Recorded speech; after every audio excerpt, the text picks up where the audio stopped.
Remix OS that lets you run Android apps on a Windows PC. Sprint killing off 2 year contracts. I want to talk about Verizon's free option, or no data thing, because it's a bit iffy. All kind of stuff. All kind of good stuff. Cool. Apple's going to start charging for iTunes Radio. I actually have questions about that. I doubt anyone from Apple's listening, but did you tweet them? No, actually. It's kind of hard because normally I'm just kind of mean to Tim Cook on Twitter. Right. And then when I have an actual question, yeah, he doesn't want to hang out with you. Yeah, it seems a bit iffy tweeting them to ask an actual question. Yeah. They don't really have a decent help account that anybody bothers to give you any support for. Right. They're a bunch of a-holes. Snarky bitches. Yeah, Apple are fucking useless. They expect you to go to that damn Apple store and... Right. Talk to their geeks and let them touch your stuff. Mm-hmm. All that business.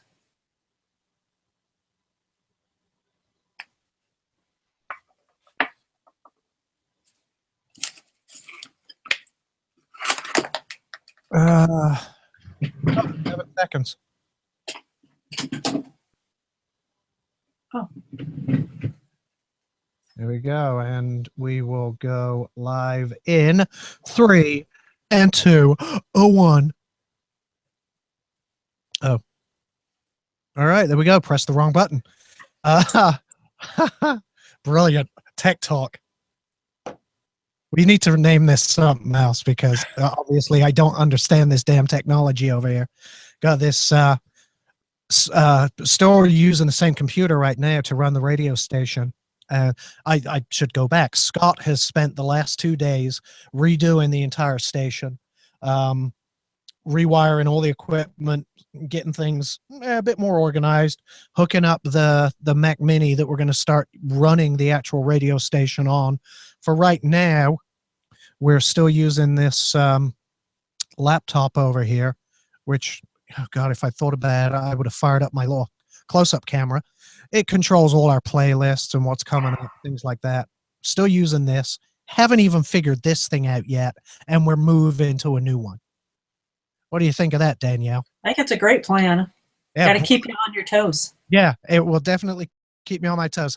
So yeah, Tuesday night Tech Talk. I got the lovely Danielle in the Google Hangouts. So if you are not watching on YouTube, switch over there if you want to. Go to the Just for Fun radio channel. Click on, well, it should be right there as a live stream. Just click on the video. You can hit the Tech Talk Facebook page, and there's a link on the page for the Google Hangout. If you want to jump in on the video, ask some questions, get some rather dubious answers, feel free. Going to be mixing in some Eagles and a little Bowie into the mix tonight. I know people want to listen to that. Little Richard, you especially. We've got the Eagles coming up during the first break, and a very, very good Eagles as well. So R.I.P. Glenn Frey. He was in 2 of my favorite TV shows, Danielle. Oh, Glenn Frey. Yeah, Miami Vice and Nash Bridges. Oh, right. Strangely enough, both shows with Don Johnson, so I'm wondering if they were mates or something. I don't know if they were, but they may have been. Valid theory. Yeah. How are you? What have you been up to this week? I'm good. I was not feeling well earlier, but I took a 2-hour nap and now I feel better.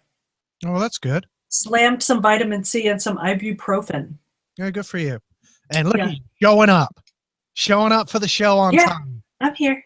I don't have a ton of content because I slept through 2 hours of my prep time, but that's all right. I got a ton of stuff. But I have some stuff.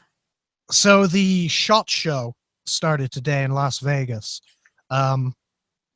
The Shooting, Hunting, and Outdoor Trade Show.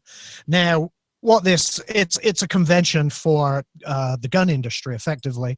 It's not open to the public. It's just open to the industry and media. It's where everybody goes and introduces a bunch of new gear every year. And here's the funny part about it. It's a gun-free zone. Blows my mind. Yeah, the SHOT Show is a gun-free zone.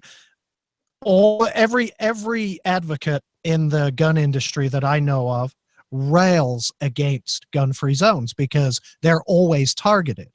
You know, anytime there's a mass shooting, it's always in a gun-free zone. Yet nobody says a word when it's SHOT Show.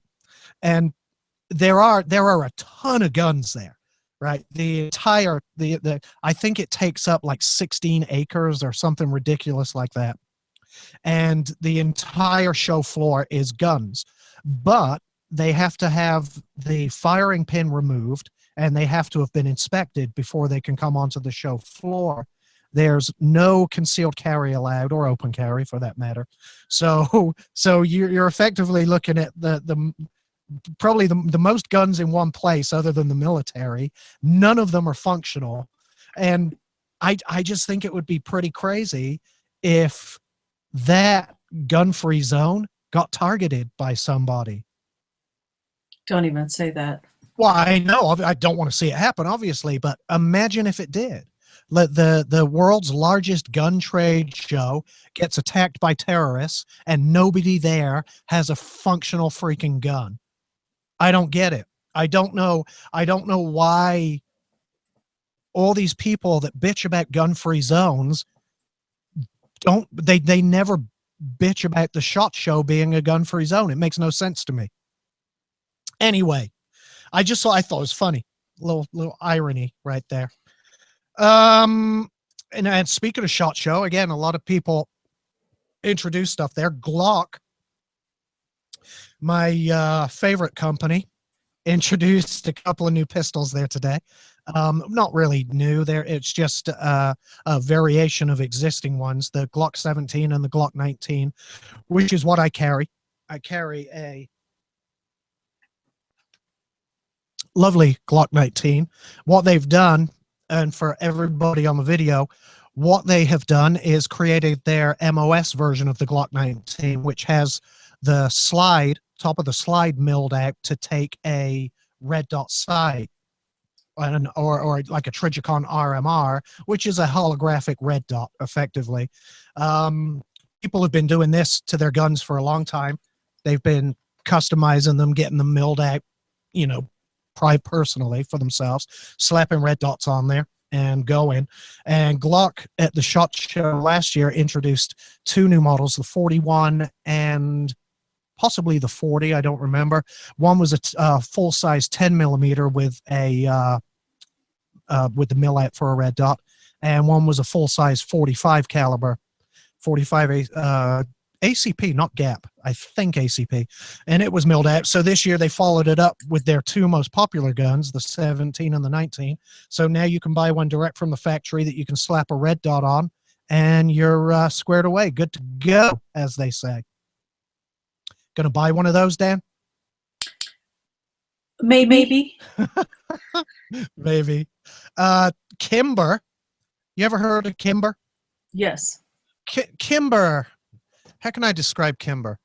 A lot of people consider Kimber a high-end manufacturer of guns, 1911s, and I don't know, this awful high-point looking 380 that they make, which I think is absolutely disgusting, Mallory. Do you really? Oh yeah, it's awful. It's a tiny little 380. It's the Kimber Solo, and I swear to God, it looks like a high point, is what I think. Now their 1911s look fantastic. Here's my problem with Kimber: they charge a premium, but they use a lot of MIM parts, which is basically molded metal pieces, which aren't as strong as milled metal pieces. So they're charging a premium, I think, for lesser quality. Anyway, they released a revolver today, yesterday, I guess, technically, a 357 double action only, snub nose, I think 2-inch barreled revolver. Although I do believe it's 6 shots. Has a shrouded hammer, so you can put it in a pocket and not snag it on anything. Someone's bringing me food. Is that a brownie? What is that? Peanut butter pie. Oh. So then there's that. Oh. Thank you. Go on your commercial. Damn. All right, I'll eat that during the break. Thank you. Thank Crystal for me. I just got brought an entire meal. That's delicious. Wow. It's looks like some pot roast, potatoes, bit of rice, some beans, and a peanut butter pie. Oh my goodness. Oh yeah. It's the only time I eat. I come here and Crystal, DJ Smiles, feeds me. So yeah, Kimber released a 357 revolver. I'm not really sure what to say about it. I'm not a big revolver guy. I guess it looks nice. It's shiny. It's stainless steel. I love revolvers. I think it's beautiful. I'm looking at it right now. Are you really? Uh-huh. It's I don't know. It's a freak. It's got a shrouded barrel. I'm not Mhm. sure what to think about that. I don't know. Not they claim it's the revolver evolved. I don't know what is necessarily evolved about it, but I don't know. I guess if you like a revolver and you like the idea of having a Kimber, go grab you one. I don't know. It looks it's stupid. Yeah, I honestly I just think they're over priced, to be honest. I really do. I think again, some of their 1911s look beautiful, you know, and they are, the features on the guns are well made, and even looking at this revolver, I can see they've taken the time to mill off the sharp edges so that when you are carrying it concealed, you don't have points digging into you. And it's the same thing they do with their semi-auto pistols. They rammed off all the corners so you don't have sharp bits. They do on their semi-autos, they do some nice checkering work. So so on the front strap and on the spring housing, so you get a good grip on the gun, that type of thing. And they look great, but internally they just use a bunch of really cheap MIM parts, and I'm not a fan of that. And when you're spending that kind of money, I believe you should be paying for proper milled components.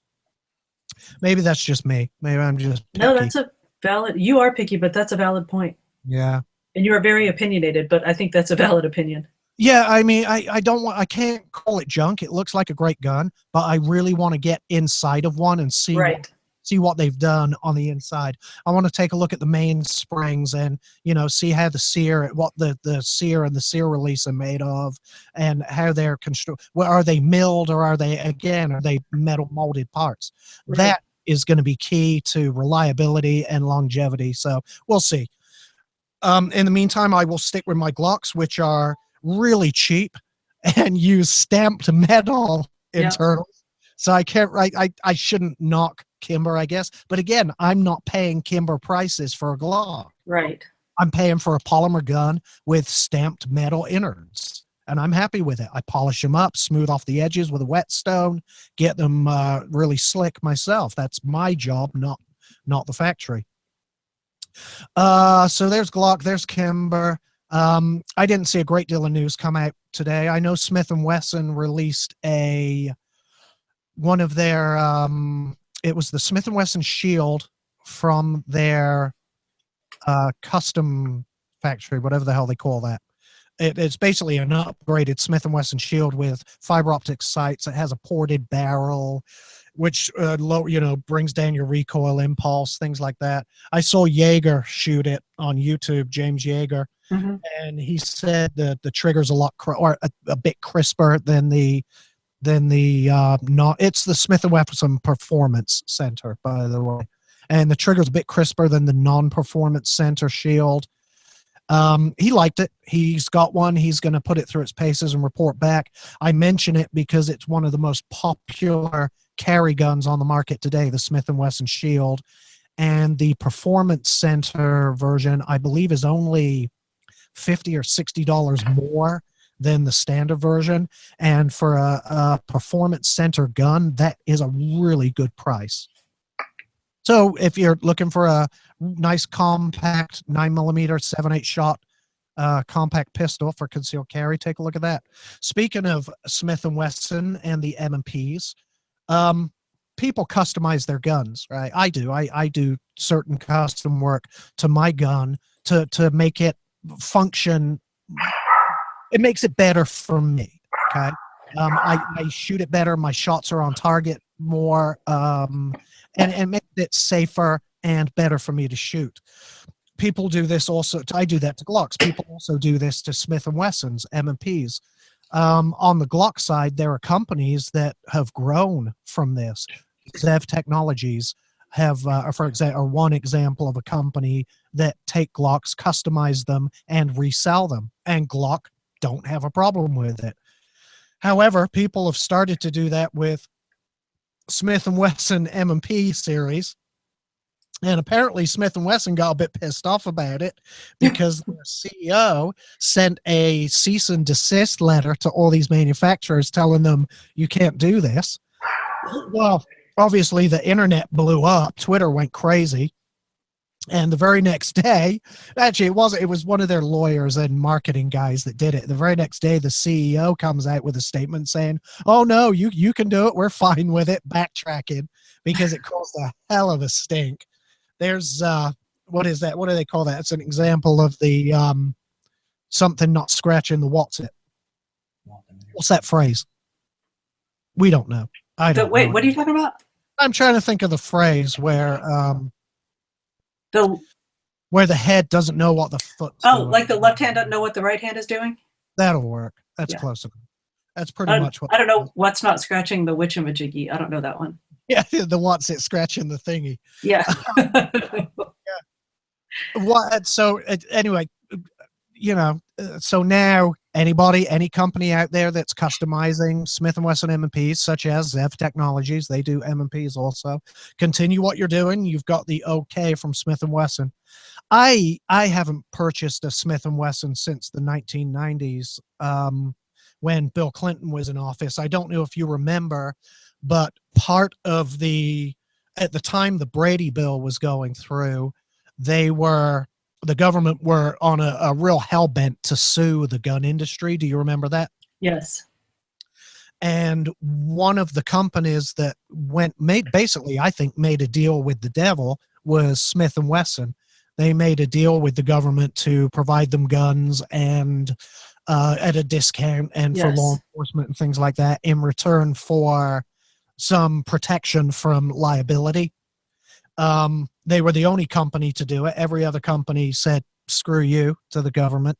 But Smith & Wesson made that deal and it benefited them. It made them some money. They got some sweet government contracts out of it, but I haven't purchased a Smith & Wesson since then. That's a lie. I bought a Smith & Wesson Shield, but sold it to Jenny within a week. So I have purchased a Smith & Wesson since then, but I didn't keep it. And I don't think I'll buy another. So there's Smith & Wesson and Kimber, both on my list of things not to buy. We have a break coming up. When we get back, I do want to talk about upgrading your carry gun because there's two schools of thought about it when it comes to the liability of doing it. When we get back, I'll tell you what I do to my personal guns and what I do to my competition guns. And then we'll move into some tech talk. Little Richard, Hotel California this break. So a few commercials, couple of songs or a few songs, and then Danny and I will be back. All right, I'm going to press that button. Okay. Am I going to post?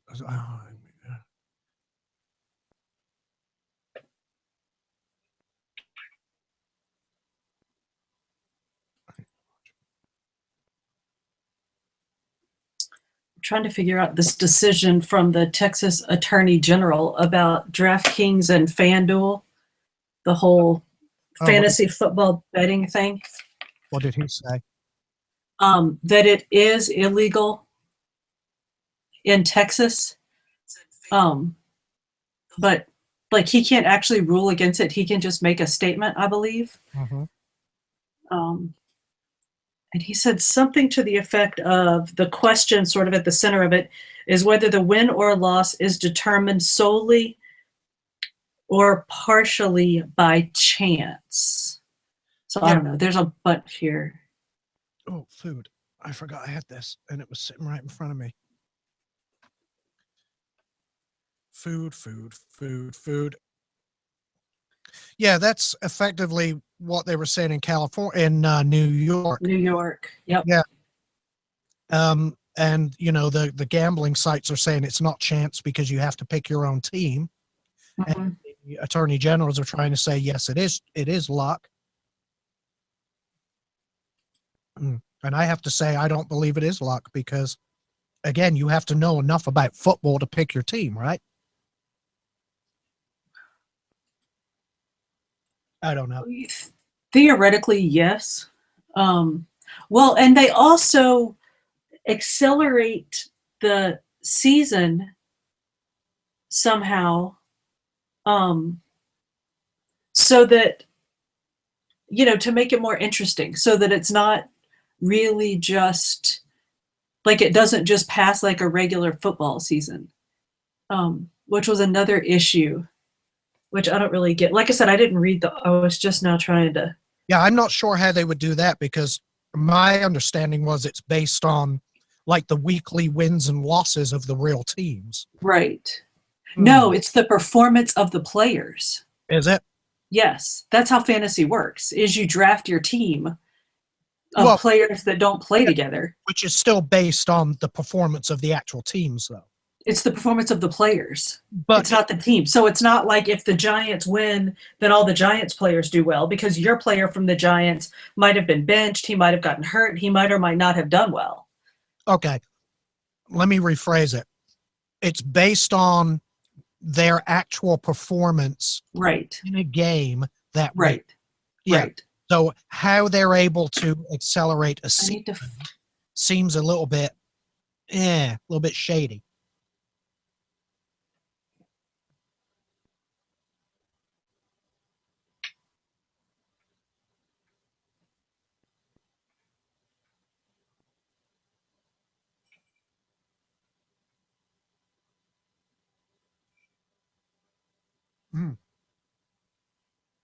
This is tasty. Yeah. You ate, you said? Kind of a little bit. I didn't really have much time. Kurt brought me a sandwich home, but he brought it home at 5:45. And I was like, well, I didn't think your show started till 6. So he acknowledges that skill may be involved in the predicting of which players will perform the best, but points out that Texas law does not require that skill predominate. Instead, he contends the law only requires a partial chance for there to be a bet. Otherwise, he argues, poker would be considered an allowable game of skill in the state. Well, see, I part ways with him there because in poker, you don't predetermine what cards you're going to get dealt. That comes down purely to chance. Well, and you can study and understand how well your players play and the situations they're going to be playing in, but it's still chance how well they do.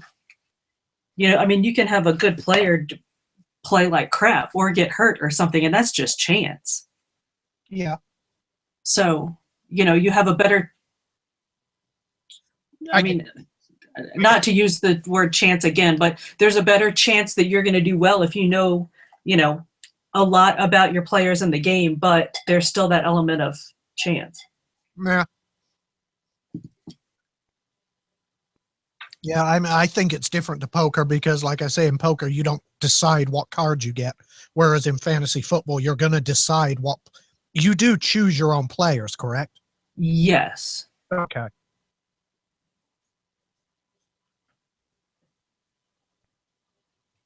And then, of course, it comes down to how well they do.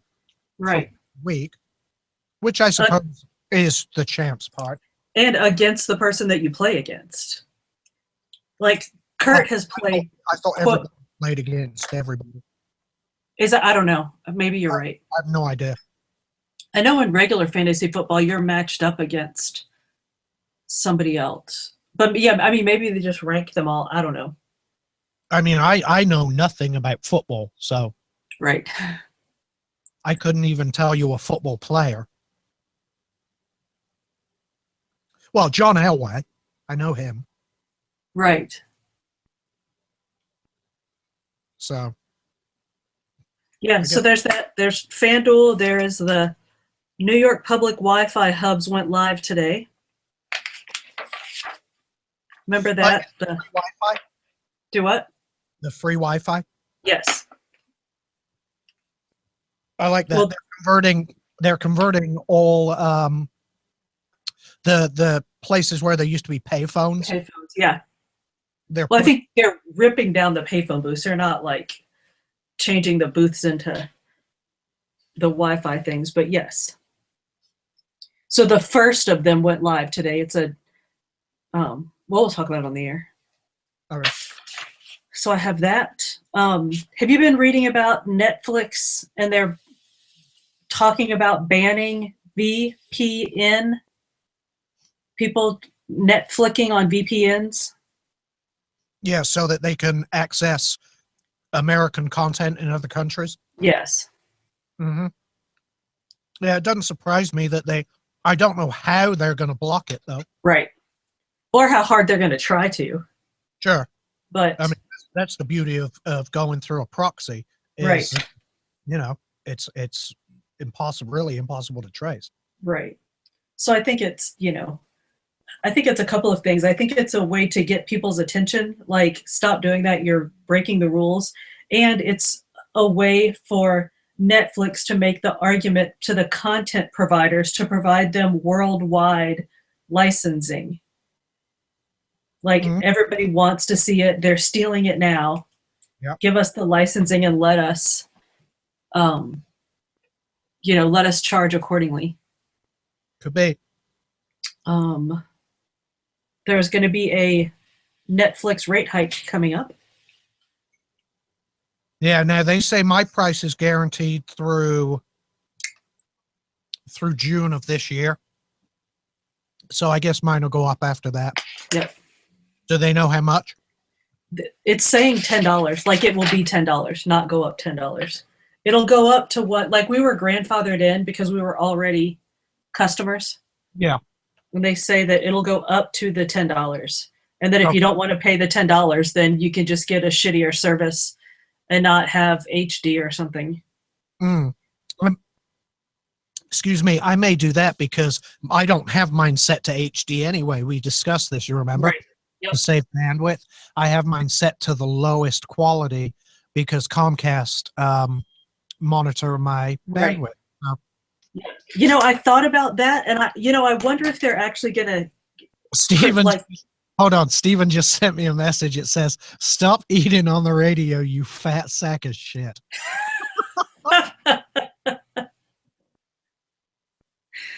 Oh, that's brilliant. But yeah, I wonder if they're really going to give that option, or if that was just them saying, "We know that you're not going to drop us," like Netflix saying that, because people really probably aren't going to drop them.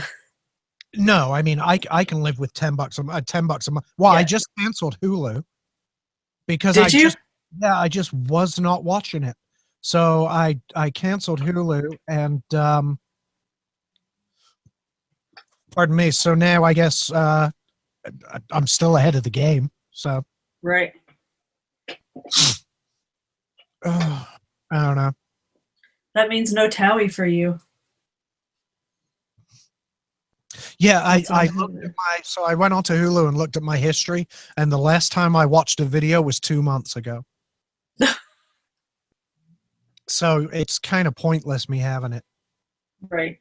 And I'll just steal your login and watch Towie. I was actually going to text you and say you can always have my login. I wasn't going to put that out over the. I won't do that, and I'll tell you why. I used to. Somebody obtained my Hulu login. I'll say it that way. I wasn't sharing it. Somebody obtained it, and Hulu is a single person deal, right? Oh, Not okay. like Netflix where you can set up profiles. Right. And so a bunch of junk was being added to my watch list or whatever you call it in Hulu, and I Right. could never keep track of where I was or what was going on. So so pardon me, I ended up just cutting it back to me, which I had to do anyway, but seeing as my login got compromised, Right. um so, so I cut it back to me, and we cleaned up my queue, but it makes absolutely no difference because, like I said, I haven't used it for 2 months. I haven't watched Right. it for 2 months. So yeah, I told him cancel it. That cancels tomorrow, I think. Bye Hmm. bye. I'm And you also don't. I'm also mad at them because I pay and still have to watch commercials. And then they said for an extra $3 more, you can watch without watching commercials. It's like, fuck you. Should have been that way to begin with. Still, what are you gonna do? Hey, where's Keith? Is he at? Is he Uh, calling in? I don't know if he's calling in. He just sent me a message about Palin announcing her, or she's expected to throw her weight behind Donald Trump, which is, I sent you that link to Yep. that story, Charles Yep. Cook. That was all about that. I love Charles Cook. He's a very eloquent English man. Yes. Yeah. So yeah, Palin's gonna throw her weight behind Donald Trump. It doesn't surprise me. She was a Tea Party candidate, and Donald Trump is an extremist moron. So, you know, that happens. Yeah, I started taking some notes on all the junk going on with Uber, and then I realized I didn't care. The So, huh? the helicopters. Uber, the taxi people. Yeah, I know. Have you not Do they seen have helicopters? No. their helicopter plan? Yeah, they're going to do Uber choppers. Oh, Jesus. No. Yeah, you can call a helicopter to come pick you up and fly you wherever you need to go. So there are cities where like cabbies are trying to exclude Uber, but they're instead of well, anyway. Like I said, I realized I was reading articles and trying to take notes, and I was like, I just don't care about this. Well, I mean, look at London. Look at how the That's the one I was reading. yeah, they've reacted poorly in London to Uber. They've Yep. rioted. They've been in fights with the police, the cab drivers. This is bunch Mhm. of fucking idiots. I follow a couple on Twitter, and they're like domestic terrorists. Black The cab, cab. yeah, black cab What's driver, like the domestic black cab? terrorists. Is that like a regular cab?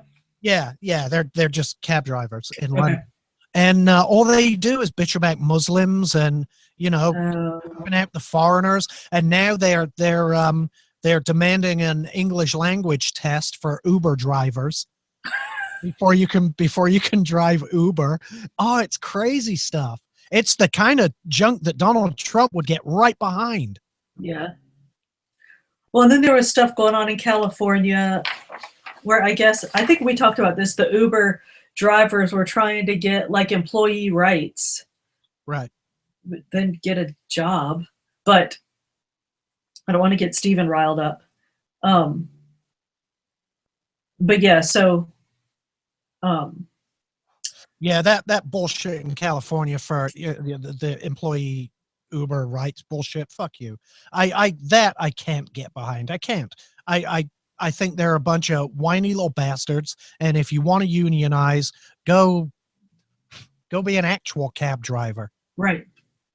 You know, Uber shouldn't. It's not a living. It's freaking side money for most people. Right. Yeah, that's the point of Uber, is that it's not all of that. Yeah. We'll be back on in like 20 seconds, and I'm going to talk about upgrading carry guns first. And I want you to jump in and give your input. Okay. Don't know if you upgrade your carry gun. So,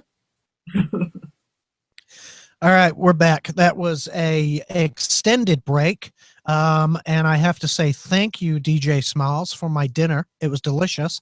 I got a lovely bit of roast beef and some potatoes, carrots, green beans, and a peanut butter pie. And so I was eating it on YouTube, and then Steven sent me a message and called me was it fat piece of shit? Fat bastard something. Stop eating on the radio, you fat sack of shit. Sack of shit. Steven. He'll probably call it. Well, hopefully he'll call in later. All right. So before we went to break, I wanted to talk about upgrading your carry gun. If you have a gun and you carry it, should you make any modifications to it? And if you do, is it sensible? Is it wise to make the modification? And should you have a gunsmith do it, or should you do it? Now, two schools of thought. One school of thought is that if you make any changes to the gun, that it's going to make you liable in case if you ever are involved in a personal defense shooting or incident. The school of thought is if you go to court, the prosecutor is going to say he modified his gun to make it more deadly. Right? Well, the thing is, there's no modification you can make to make it more deadly. The bullet comes out of the end at the same velocity regardless, right? As long as you hit your target and it's a good shooting, a good shoot is a good shoot. If you're justified, you're justified. Simple as that. That's my school of thought. I don't know who that is. My school of thought is I'll modify my gun to make it work better for me, to make it makes me more accurate. It makes me less likely to miss my target and risk hitting an innocent bystander. And it effectively, for me, it makes me better with the gun. That's my school of thought. And if I am involved in a self-defense shooting, if I'm justified, then I'm justified regardless what changes I've ever made to my weapon.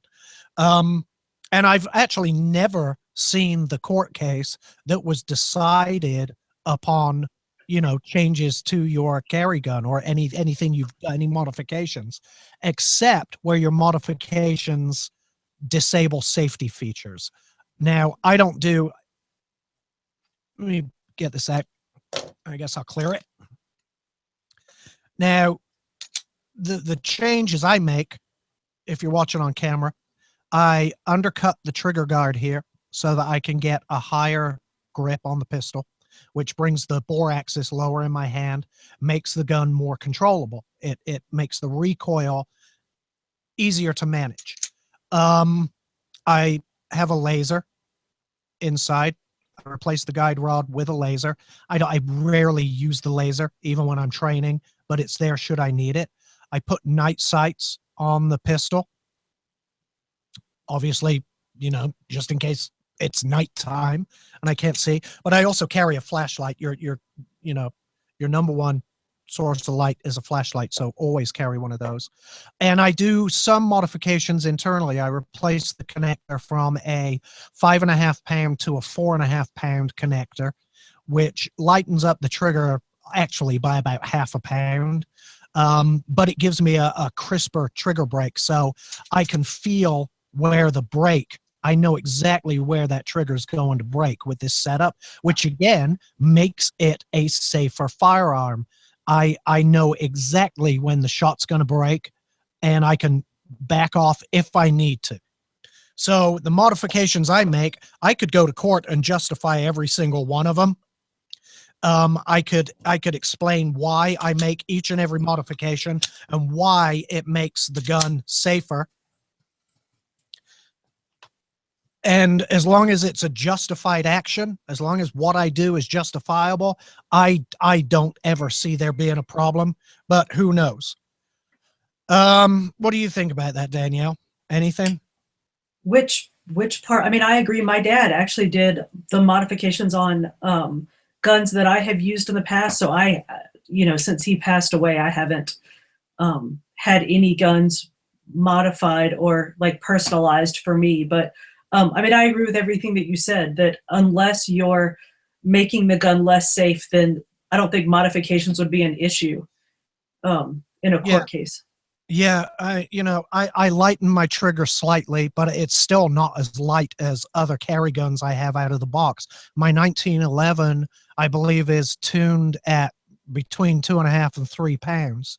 And that's considered a carry gun. Now, I think that's too light for my preference.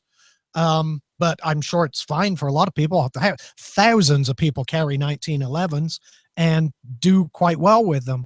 I make modifications that make the gun better for me. They make me better with the gun. And as long as what I do is legal and justifiable, I just don't see it ever being an issue. So right. Well, I mean, and that's the least of your concerns is modifications to the gun. You know, if you're in a situation where you have to use the gun. Look, there's Keith. There's Keith. Hello, Hi, Keith. friend. Hola. How are you? I'm good. How are you? Good. So for those of you listening on the radio, Keith just joined us in the Google Hangout. Keith, what do you think about that? Do you make any? I don't think you modify your weapon in any way, do you? I mean, I've added a tactical light to it, but that's not really a modification to the weapon. Mm-hmm. I did have one that I added a laser sight in the handle or in the stock because that was kind of like fun.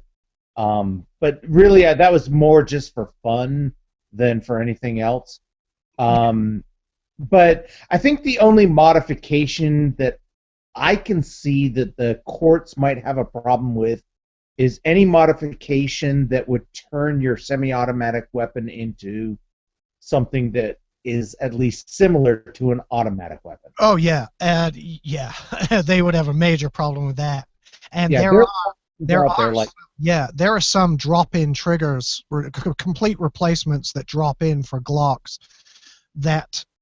which have over travel and take up adjustment, and if you don't adjust it just right and you pair it with the wrong connector, you can quite easily end up with burst fire. I've seen Glock pistols on the range go into like a 3-round burst, right? Not full auto, but almost a select fire mode, and it's purely because of the internal modifications. Now, I make sure any changes I make to the interior of the gun, for example, the connector, is a Glock factory part. I don't use any third-party aftermarket parts whatsoever. I only use stock Glock parts. And that has avoided any of those issues ever occurring for me. I shoot thousands and thousands of rounds every year, and I've never had, the gun go off or I should say burst fire. It's never happened. The gun goes off all the time. I just pull the damn trigger. But having said that, if I owned an M&P, you just got a nice new M&P. If I got one of those, I would probably go out and get an Apex trigger and drop it in, because it's supposedly one of the best damn triggers on the market. And it's a third-party aftermarket part, but I've never heard of any issues with them, with burst fire or anything like that. Yep. So maybe I'll look into that. I mean, that's the only modification I could think of that really somebody would have a problem with. Yeah. If you change anything to select fire or full auto of any kind, you're in a lot of trouble. Yeah, and I don't care if what you're doing is justified or not. You're going to be screwed. So, Keith, talk to me about your Nest. Did you ever? Because I'm about to go buy one. Did you ever get it working? I you know what? I'm still trying to figure out how to get somebody in here. I've left messages, like I said, and I need to get a common wire run, and that's maybe what we should do is take my Nest off my wall, put it in your house, and then see if you like it, and then go from there, because I can always buy another one, if I can ever get it working. But I would say, Al, don't buy one, and we'll put mine in yours, and I'll put my old one back in place. Okay. And we'll go from there. He said, "I'll put mine in yours." Naughty. Oh God, the show's. And I'm usually the one with the dirty mind. Sorry. Minnesota has frozen your brain, girl. I got a message from Little Richard. He says he has a. Sorry, you bought Springfield XD. You didn't buy an M&P. This is true. Yeah. I just got a message from Richard. He has, I think, the same gun. He has a Springfield XD40, which I believe is exactly what you just got. And Exactly. he says he loves it. It's just right. No mods out of the box. It runs just right. And I will agree with that. Having shot yours and that trigger out of the box is a very, very nice trigger. It's beautiful. I mean, that thing is smooth. It's got a perfect amount of weight to the recoil ratio. I couldn't be happier with that gun. Yeah, the only thing I would want to do is the reset's a little bit spongy, but again, you know, you get used to that very, very quickly, and I'm sure there's a spring that will tighten that up for you if you want to. But if you're happy with your XD, then I can't say I blame you, because I shot that gun and it was very nice. Very nice indeed. I have a class on. I have a class at the end of this month on the 30th, fighting pistol, and I'm taking my competition gun to run this class. And I was gonna talk about the differences between my carry gun and my competition gun. My IDPA gun is it's got the lightest trigger you can possibly imagine. It's probably maybe 2 pounds, maybe a 2-pound trigger on it, which I'm good with. I don't carry. Okay, don't know what that is. I don't carry it. I don't. Yeah. I only ever use it in competition or in a training class, so I know, you know, my liability is going to be 0. I'm not going to be in a self-defense shooting there. But it's got like a 2-pound trigger on it. I've lightened the recoil spring so that it cycles faster. All the springs in it, the striker spring, the trigger return spring, the connector is lighter. The safety plunger spring is a lighter spring. All designed to shorten the trigger pull, crisp up the reset, and make the trigger really nice and light so I can run it as fast as possible. And I absolutely love it. But do not do those things to your carry gun. The reason I say don't do those to your carry gun is because under stress, your fine motor skills go away. You're not running the trigger the way you would in competition or at the range. You're not thinking about your trigger press. And you know, I know that with a 10-pound trigger, I would just start yanking on it under a stressful situation, and I don't really care, you know, how good the trigger is if you're ever under stress. In competition, I do. It matters to me a lot how my trigger feels and how it resets and what it's like. But I would never do that with a carry gun, because under stress, the slightest pressure, you've got a negligent discharge. So be careful with that. To anybody who cares. Agree. Yep. All right, we got a few minutes. Let's quickly talk about LastPass and password managers, because this came up this week. LastPass added a feature to their password manager where you could assign what shall I call it? Executor, so to speak. You could grant people access to your LastPass account. They gain their own encryption key, which is linked to your account, so it's fully encrypted and it's perfectly safe. And they do not have access to the account unless the owner of the account does not respond to LastPass for 2 days, right? So if let's say somebody passes away, the executor of the account would contact LastPass and say so-and-so passed away. LastPass would send that person a message. Obviously, they're not going to respond to it because they've died. They then grant access to the executor to get into all the deceased's passwords, usernames and passwords for their accounts. And I got to thinking, that's actually quite important, because, you know, were I to die tomorrow, nobody knows my usernames and passwords to any of my accounts, my bank, my 401k, and you know, and any financial, my mortgage, my home, all that stuff. And I was thinking maybe the master password of my password manager should be in my will or something. I don't know. Have either of you thought about that? Have either of you made provisions for that? I actually did. Danielle knows this for fact because when I went in for surgery one time, she accompanied me as my medical. In case of emergency. Yeah, and I made sure that she knew the 4-digit code to my password account on my iPad, or I don't know if it was my iPad or my laptop at the time. But yeah, I was definitely concerned with that and made her aware of that. I don't know if she remembers that, but yeah. I remember the situation. I mean, of course, I don't remember the number, but yeah, I remember going through that, which was, I mean, it's humbling and it's freaky. You know what I mean? Like, to think about that kind of situation. But as you guys know, my dad recently passed away and was a very techie person, and fortunately had a spiral notebook with many of his passwords written down in it. And my mom either knew where it was or found it.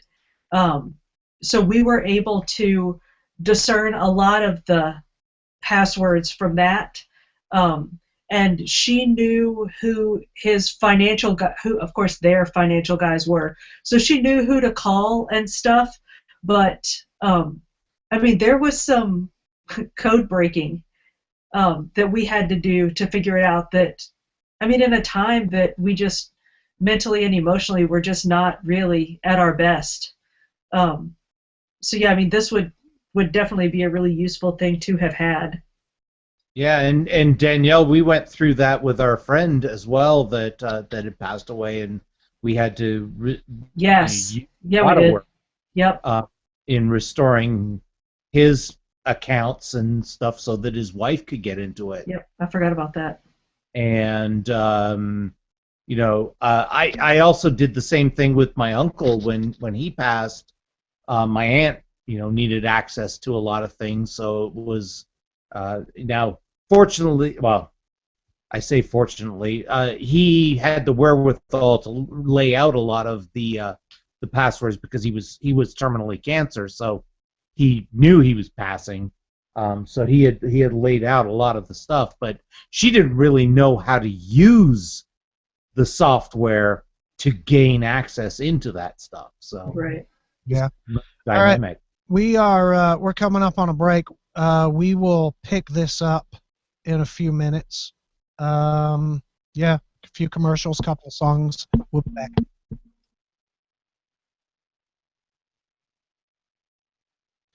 All right. Yeah, I don't know whether I should put that stuff in my will or I think it should. Or if I should just hand it off, like give you the password so that you, like a list, like for example, you would need the code to my iPad and then the passwords to the apps on the iPad. You see what I'm saying? Exactly. And I've been thinking the same thing. Like, I should either, put that in my safe deposit box or something, and then you give somebody access to the key, or yeah.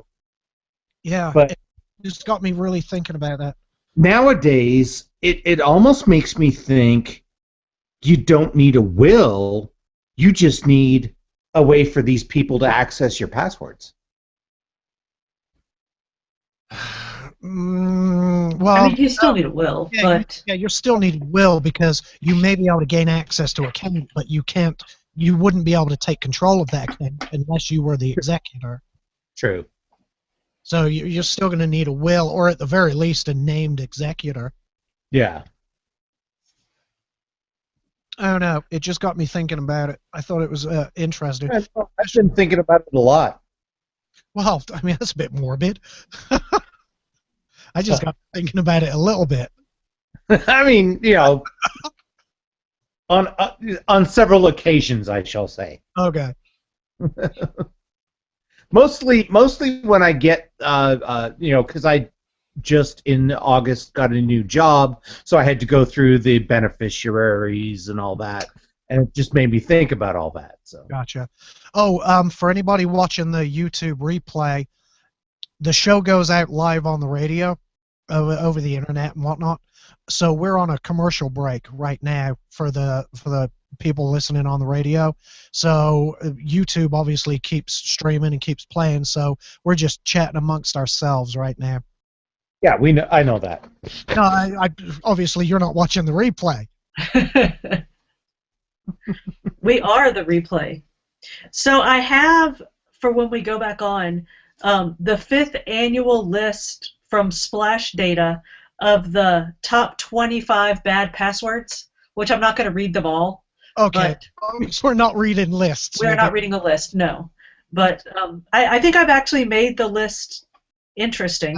So we'll see. On the morning show today, they read lists a lot on the morning show, the morning radio show, and they were doing a list of people's incomes today, celebrity incomes.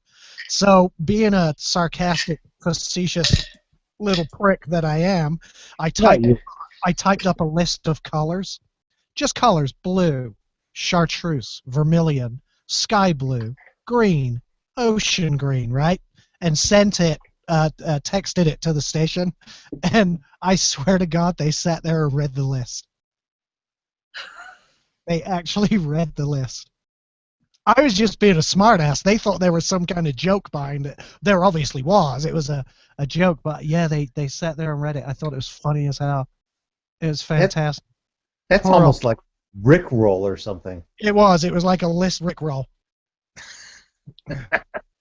Yeah, we tried to. Well, Alex tried to do a list on the show one night, and it was on this show, and oh my God, it was pain. Like I just cut him off.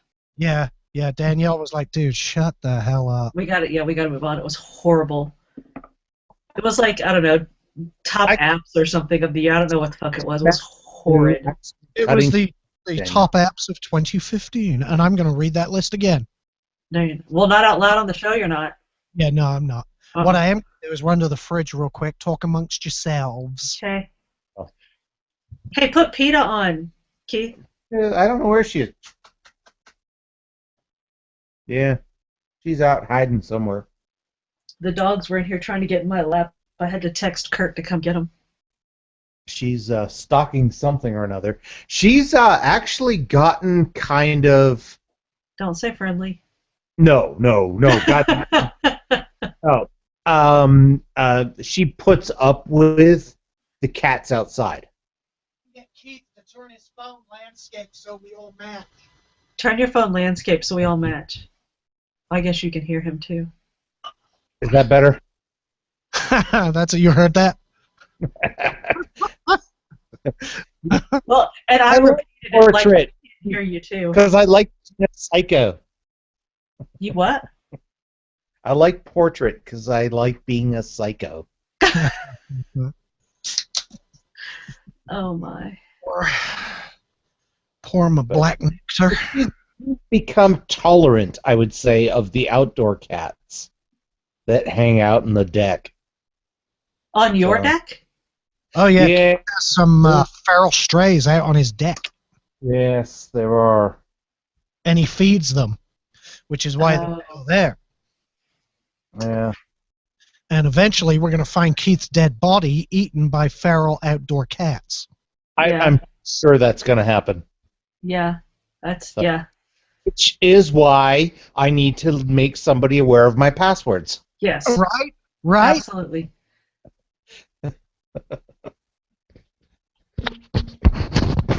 Yes. In case I'm eaten by feral cats, my password is blah. Feral cat. I was reading my password, feral cats. You're right. Kitty. I was reading a story. There's some differences between cats and dogs, and one of the things was if you die, a dog will wait until it's almost starved to death before it starts eating your body, whereas a cat will chow down on you in a heartbeat. Like within a day or two, a cat will start eating you. Oh yeah. I don't know that you even have to be dead for a cat to eat. You just have to not move very much. Yeah, no shit. I was over. Especially PETA. I was Yes. over. I was at Jenny's yesterday, just hanging out, laying on the couch, and her cat Tybee started doing some really strange things to my foot. Now, this cat's really old, like super old, and he's been castrated and everything, or neutered, whatever they call it. But I swear to God, and he wasn't. It wasn't like he was trying to hump my leg, but he was biting onto my foot and making that guttural noise that you make when you're fucking. It was as if he wanted to shag my leg and couldn't figure out exactly how to do it. It was weird. I videotaped it. Maybe he was trying to eat your toes. Yeah, I recorded it. I'm going to throw it up on my YouTube channel. And it's a boy? Yeah, it's a guy. It's a dude cat. Were you dressed nicely? No. Pair of jeans. Huh. So no, not nicely at all. Huh. It probably smelled good. No, I just very good. I'd had a shower and, you know. Yeah. Did you get your sack suit altered? 5 seconds.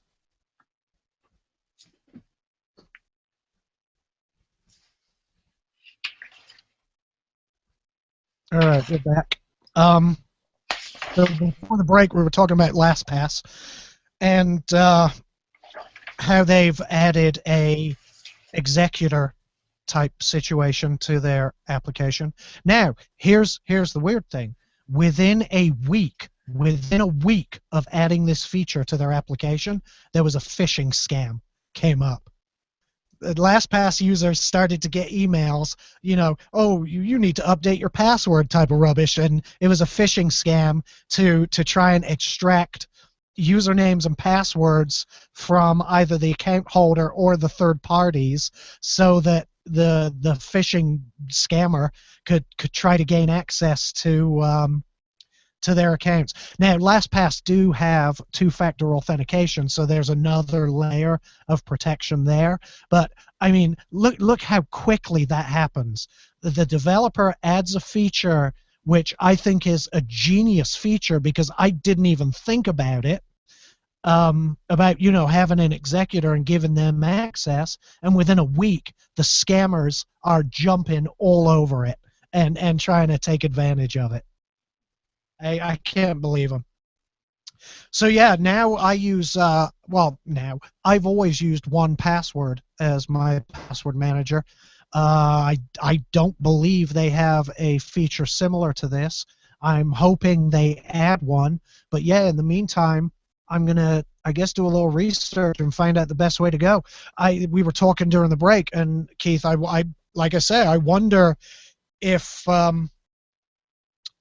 it's not the most secure way, but one way would be for me to write down the code to my devices, my iPad, for example, and then the master password to 1Password, which will give you access to all of my accounts and passwords.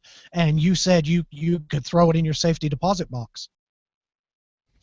I mean, that was my thought. Was, you know, I've pretty much made my aunt, you know, my not executor, but the beneficiary of everything, because, you know, that's the closest person I have. Mm-hmm. And so my thought was, except for that sweet SIG 228.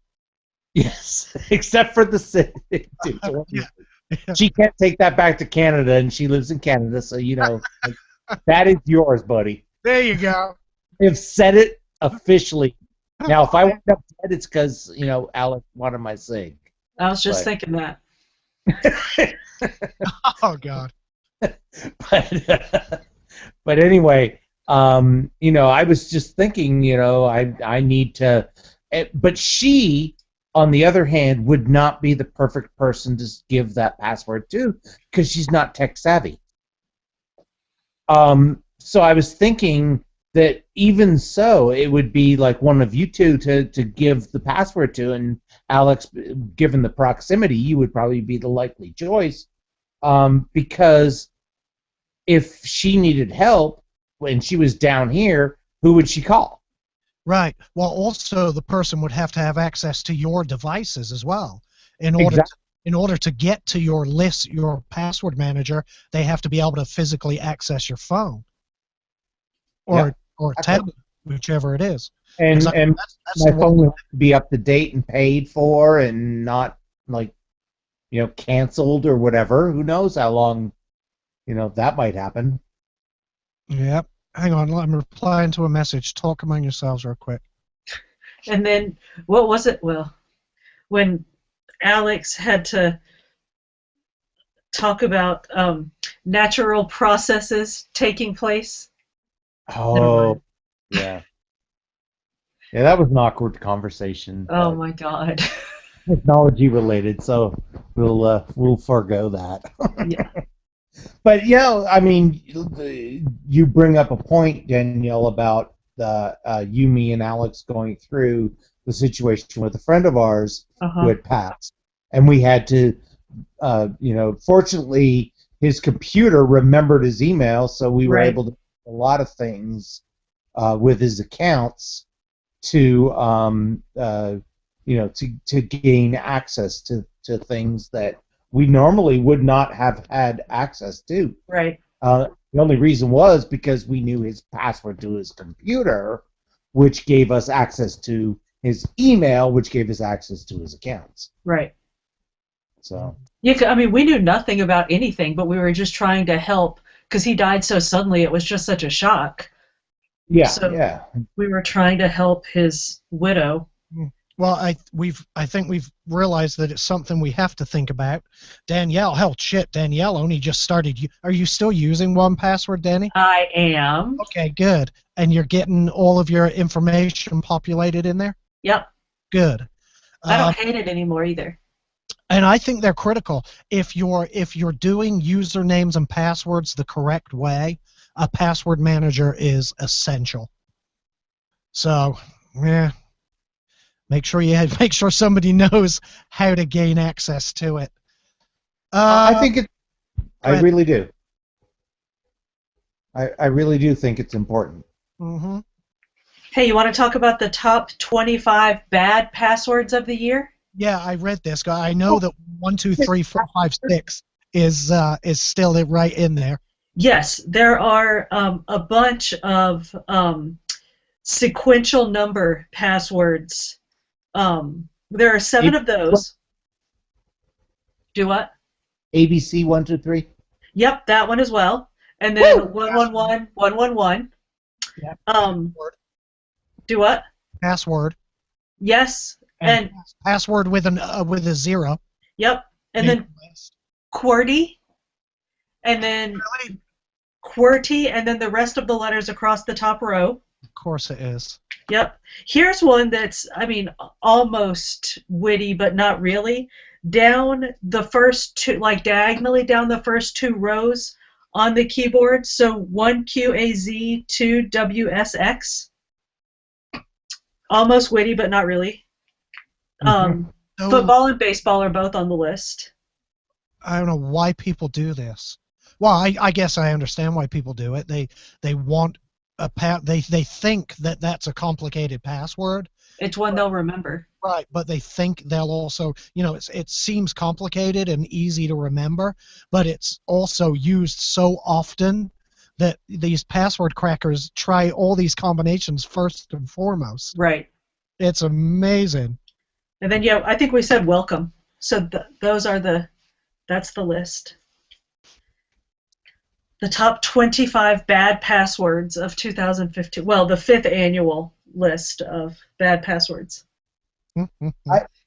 I would say, like, I see that in my old software, Mm-hmm. where it always gave the same password. I hate applications that give you the same password for your new account. Mm-hmm. You should be given an account that is not active. It sends you a link. You click the link. You put in some personal information, and then it allows you to set the password. It should never ever send you a either send you a password or allow you to use the same password for all new users. That's just recipe for disaster. Right. And it's so common. Well, like I say, my old software that I supported did that. Oh, really? That's what. Okay. I didn't understand what you meant. I'm sorry. Yeah, that's kind of what I was referring to. Okay, I cannot. I'm trying to send. Little Richard wanted to come into the Hangout, and I'm trying to send him the link. From Now I clicked on the link from my iPad, and I could not get into the Hangout. I had to do it on my Android, and as soon as I clicked on it from my Android, boom, I was in. Yeah, I think if he's on an iPad, I think he has to open it in Safari. So I'm going to do this for him. I'm going to go to Safari. I'm going to go copy the link and then just paste it for him. Because I was going to use my iPad because it's got a little bit bigger screen. And, I'm getting old. Right. We, on the other hand, are getting younger. Well, I mean, Danielle, you keep getting younger every year. That's true. Can't imagine what deal you have dealt with Satan. Well, there's an oil painting of me in the attic that's getting older. Okay. And I do love the fact that you've, totally embraced the ears. You like them? Thank you. Yeah, of course. The kitties. And the monkey background is awesome. Do you want? Hang on, he sings. There he is. Little Richard is joining us in the Google Hangout. How are you, sir? Very good. How about y'all? Yeah, Hey, not Little too bad. Richard. I'm guessing what are you on, an iPad or an iPhone? iPhone. Yeah, I've discovered a bug in the iPhone Facebook application. If you click on a link, it doesn't actually follow the link. What you have to do is open Facebook in Safari and do it that way. It was easier for me to just copy and paste you the link. That's cool. That's a bug that Apple really should work on because it's a pain in the butt. No doubt. So yeah, we're talking about password managers and passing on your information to your executor or at least making sure your wife or significant other or closest relative know all of your information. What have you done? Have you done anything to deal with that unfortunate circumstance? Probably not near as quickly as I should. Mm-hmm. But yeah, my wife pretty much knows all the passwords that she needs to know of mine. On the opposite end, I don't have a clue most of the passwords on her end, so that makes it a little more difficult. But knowing that later on, I definitely need to get that started. Yeah, I mean, obviously, I'm a huge proponent of an application for password management. There's a lot of really good ones for the iPhone and iPad. One of them I tested was completely free. And again, you put all of your login information inside of that, and then all you have to remember is, the one master password for that application. Okay. And as long as somebody has access to your phone or your tablet and that particular password, they then have access to everything else. So obviously, make sure it's somebody you can trust, right? Because that never know. And I know on all the regular little life insurance things that everybody always puts out, I always make sure I put an alternate family member as opposed to that. So, but yeah, I see where you're coming from. Definitely needs to be able to manage. There's so many dadgum passwords out there anymore. That's right. I probably got 36 of them. Al, there's also the and I've heard of people putting this into their wills and stuff. Your Facebook passwords, your desires. Do you want your Facebook to stay up? Do you want your Twitter to stay up? Do you want your Instagram to stay up? Or do you want people to shut it down? It's kind of end of life preparation for your online profile. Mm-hmm. Right. Yeah, Facebook have a memorial setting now where if you die, if you pass away, you can memorialize somebody's page. In fact, we just had a loss at work. A friend and colleague just passed away last week. He had cancer, all kind of cancer, to be honest with you, and he actually had a heart attack and passed away last week. And we have his memorial service Saturday. Um, I'm sorry to hear that. yeah, Yeah. yeah, he'd been with the company for next year, I believe, would have been 40 years. Holy cow. 40 years, I believe, next year. And he was a wonderful guy, great guy, a good friend to every single one of us, and he's going to be dearly missed. Oh, Dennis Callahan. We went out and had a little memorial dinner last Friday because he was a big fan of Hooters, so we went to Hooters and had a Bud Light because he drank Bud Light. God knows why, but he drank Bud Light. And just hung out and had some fun. But his memorial service is Saturday. But I say this because his Facebook page can now be memorialized. And I'm not exactly sure what happens, but obviously Facebook locks access to the account. I think people are able to post memorial messages for a certain period of time, and then it just gets frozen in time, and Facebook kind of highlight different events in their lives, if you know what I mean. Right. But again, you have to have an executor or a beneficiary of some kind in order for Facebook to even activate that for you. It just seems like there's a lot more things to think about these days. You know, for your will and you know, you've got your will, your living will, and your online will. Yep. Yeah, it's crazy what we have to do. All right, well, let's move on. That's the important. Get a password manager and I guess share it with somebody. It doesn't seem remarkably safe, but I think I have to. Danielle, Yes. we got 3 minutes. What can we talk about quickly for 3 minutes? What do I got? Oh, well, I don't know if that's 3 minutes worth of content. I'll jump in. So, iTunes. Why do you even ask me? I thought you might have something on tap. iTunes Radio.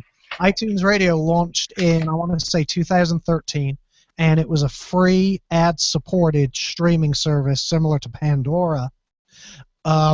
If you were a subscriber to iTunes Match, you could use it without hearing the ads, so you got ad-free streaming radio.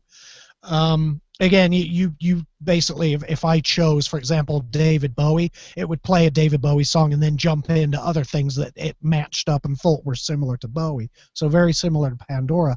However, free service is going away, and they are rolling it into Apple Music. And from now on, in order to use iTunes Radio, you'll have to be an Apple Music subscriber.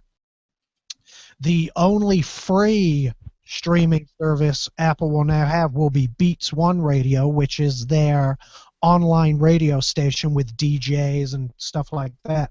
However, never ever ever listen to Beats One because it's awful. It's a bunch of techno rubbish. Awful, stupid Australian and British DJs. It's the worst. It's ear cancer, I swear to God. It's horrible. Now, Alex, go ahead. Holding back and tell us how you feel. Oh, yeah. It's just awful. I tried listening to it a couple of times, and it really killed my brain. Now, my question, though, I was and am a iTunes Match subscriber, which means I got ad-free iTunes Radio. So I'm wondering what happens to those people. If you subscribe to iTunes Match, I'm wondering if they still get access to iTunes Radio for free, or if they're now going to be forced into an Apple Music subscription. I don't know. And this is I think I have iTunes Match too. Yeah. Figure that out and let us know. Okay. Did you ever use iTunes Radio? No. Okay, well, I guess it doesn't matter, but sure, I'll look it up and let Wait. you know. Isn't the match one where it syncs your iTunes stuff from one device to another? Yes. Yeah, that's what I used it for. Yeah, and if you were a subscriber to that, which is I think $25 a year, you got ad-free iTunes Radio, and it looks like that benefit's going away. I do subscribe to Apple Music, so it doesn't matter to me. It's $10 a month, and I use it. I use it a little bit. So it's all right. I don't know. Do you have iTunes Radio, Apple Music, Danny? Why do you have iTunes Match? You use Androids. I have iPods. Okay. Doesn't make any sense. We're on a break. Steven's going to be calling in. Well, we're going into a break, I should say. Steven will be calling in. Well, he should be on the phone when we get back from this break. We will talk to y'all in a minute. All y'all. Hey, are we off? Yeah, we're off. Go ahead. Why didn't it make sense that I have iPods? Yeah, no, I guess you do. I keep forgetting you have iPods and iPads. Yeah. I have an iPod in my car, but an Android phone. Yeah, y'all don't make any sense. Weirdos. Yeah, I've got, let's see, 4 iPads in the house. My daughter's got a MacBook Pro. We've got about 8 iPods. Yeah, quite, and 3 iPhones amongst us. It's crazy. Do you have any Android devices, Richard? My wife will not go away from Android. I cannot talk her into the anything. She is a brilliant woman. I hear you. We like her. Yep. I swear, I hate to do it. nowadays I have to reboot my iPad daily. It gets so slow. Yeah, my son he I uses just- 2 of the iPods, or my son uses 2 of the iPads, and they constantly have trouble with the Safari. I can't seem to get them to stay on a website for more than a couple of seconds before it says reloading page. Reload. And I've got excellent Wi-Fi here, so that's what's crazy. Yeah, no, my iPad is just it's degraded so badly. It's the iPad Retina, so Yep. it's not really old. It's but it's just horrible. There's an update for the iPad that got released today. Yeah, there's one for the OS 10 as well. I updated my desktop. Update to make it slower. Probably. Yeah, no doubt. Or Right? obsolete. Lord of mercy. All right. Yeah. When we get back, we'll see what Steven wants to talk about. And I also want to talk about the differences between Verizon's data rubbish and why is that not in here? That story you sent me, Dan? that DB thing or whatever. Do you want me to send it to you again? No, I've got it here. For some reason, it's not in my... I'd sent it to my show notes, and it wasn't appearing. I'm going to do it again. Actually, I'm just going to open the story. Uh-oh. Yeah. Well, ladies and gentlemen, I'm gonna have to rock and roll. My phone battery is actually about to die. So. All right, buddy. It's good to talk to you. Thanks, You guys too, definitely. thanks for Bye. coming on. All right. See Use ya. the little red hang up button at the top of your screen. Yep. Got it. Thanks. Bye. We'll see y'all. The, Okay, bye. Did we lose Keith? no, Keith, Uh, I think, has Oh, there he is. Can you hear me? his connection is slow, so it's not showing video right now. Okay. No, can you hear me? Yes. Okay, I've somehow managed to close out the app, but I still have the audio. So now I got to find Google Hangouts and hope that it's still there. Did you turn off the camera? There's a little camera button at the top that you can. Hold on. Oh, now I've done it. Nope, I'm still here. Good job, we're on a break. Oh, hold on. Ongoing video call. Here we go. There Boom! you are. I'm back. Okay. Now I'll be back in a minute. Okay. This is tech talk, and these are our tech experts. Yeah. Al, did you find the article? Mm-hmm. Okay. I did. I'm not a tech expert. You work in IT. He's going to poop. Oh, has he? I don't know. He was going somewhere. I bet he's going to poop. Yeah, I'm surprised he's probably gone for some wine or something. I'm surprised he didn't take the. Right? Yeah, El Capitan, the desktop one, updated today, but I couldn't find details on what it was updating. Yeah, I don't know. The update for the iPad seems to be one security glitch or some shit like that. I don't know. Yeah, this one said, security updates and bug fixes. But so I was like, fuck it. I started it, went and took my nap.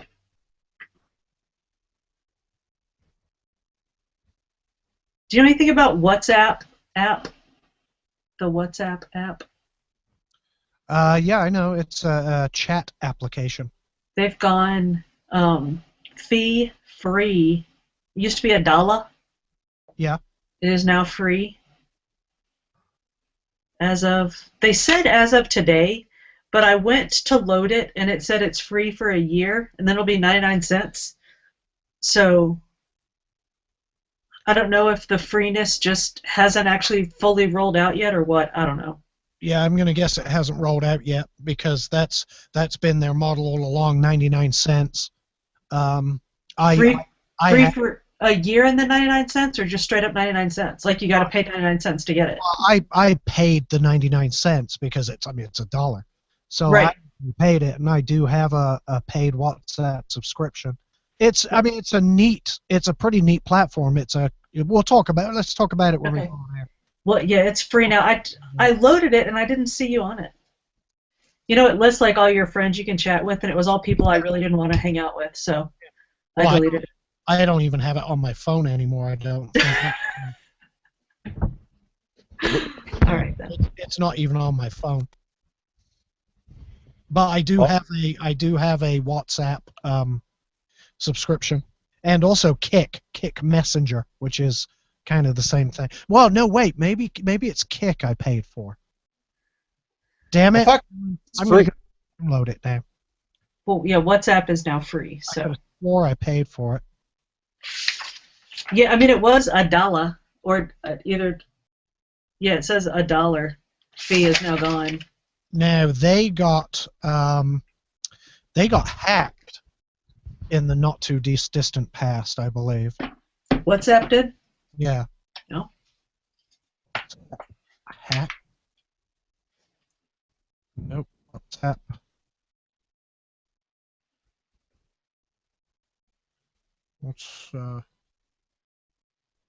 Alright, so it's I have a cloud next to my download button, which means I've downloaded it before. So let's see what happens. Let's go to my password manager and see if I have a password.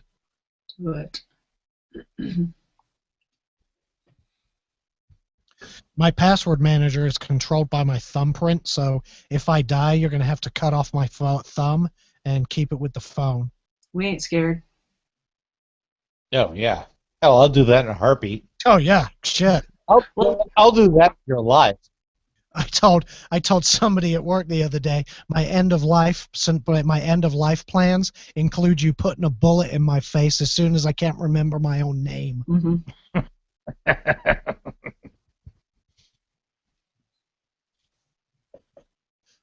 Oh, we need to talk about metal as well. Yeah. Metal? Like the music or the steel? It's an application. It's an app for. It's like a wrapper for Facebook and Twitter. Oh, okay. But it's Android only, so I haven't used it. Hmm.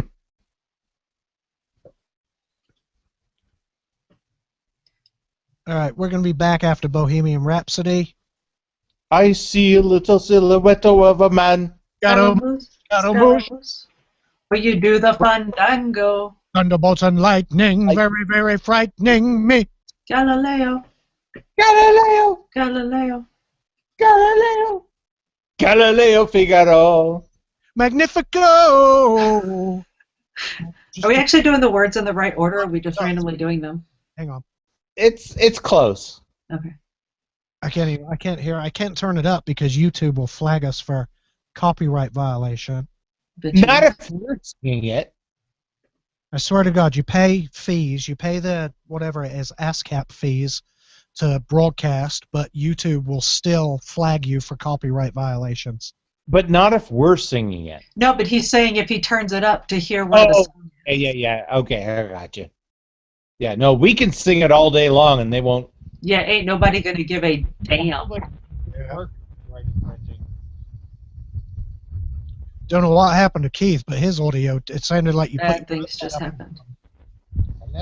Oh, I think I might have covered my. Yeah, I was my- gonna say, pick up your thing. Oh, God. Damn it! I can't- That's know right. where The the first 5 minutes I was talking to Al and he had me muted. Well, I did done something else. muted, but Do what? I Okay. didn't realize you were muted, but yes, you were. Well, that's what makes it worse. Well, I'm over here messing with the mixer thinking I've screwed something up on the mixing board. Turns out it was muted in the application. Oh. Oh, okay. What are you doing? I like this Google Hangouts thing, Al. Affected phone. Hello. Hello. Hello. Hey. How's it going? Let me hear you talking real quick so I can get your level right. 5, 4, 3, 2, 1. Okay. There you are. That's it. Testing. Okay. 1, 2, 3. We will be back from break. Well, right now. Here we go. All right, we're back. I missed that cue entirely. So they've been sitting there for 18 seconds listening to bumper music. Well, in my defense, Stephen, you called in on an unexpected number. I know you called in on the number that was on the screen. Just so everyone knows, that number does work. Fuck it, just use that number. Change the number.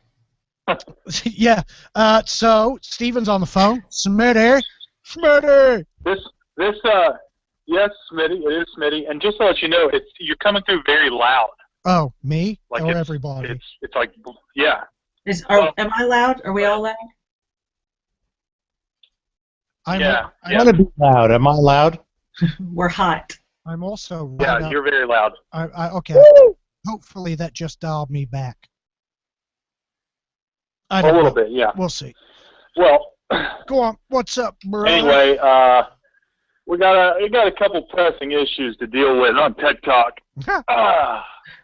The first being, I wanna challenge in front of Keith, his nobleness, protector of Italian virginity, and I want to challenge Military Mike to a public debate on your show or his show. Oxford rules.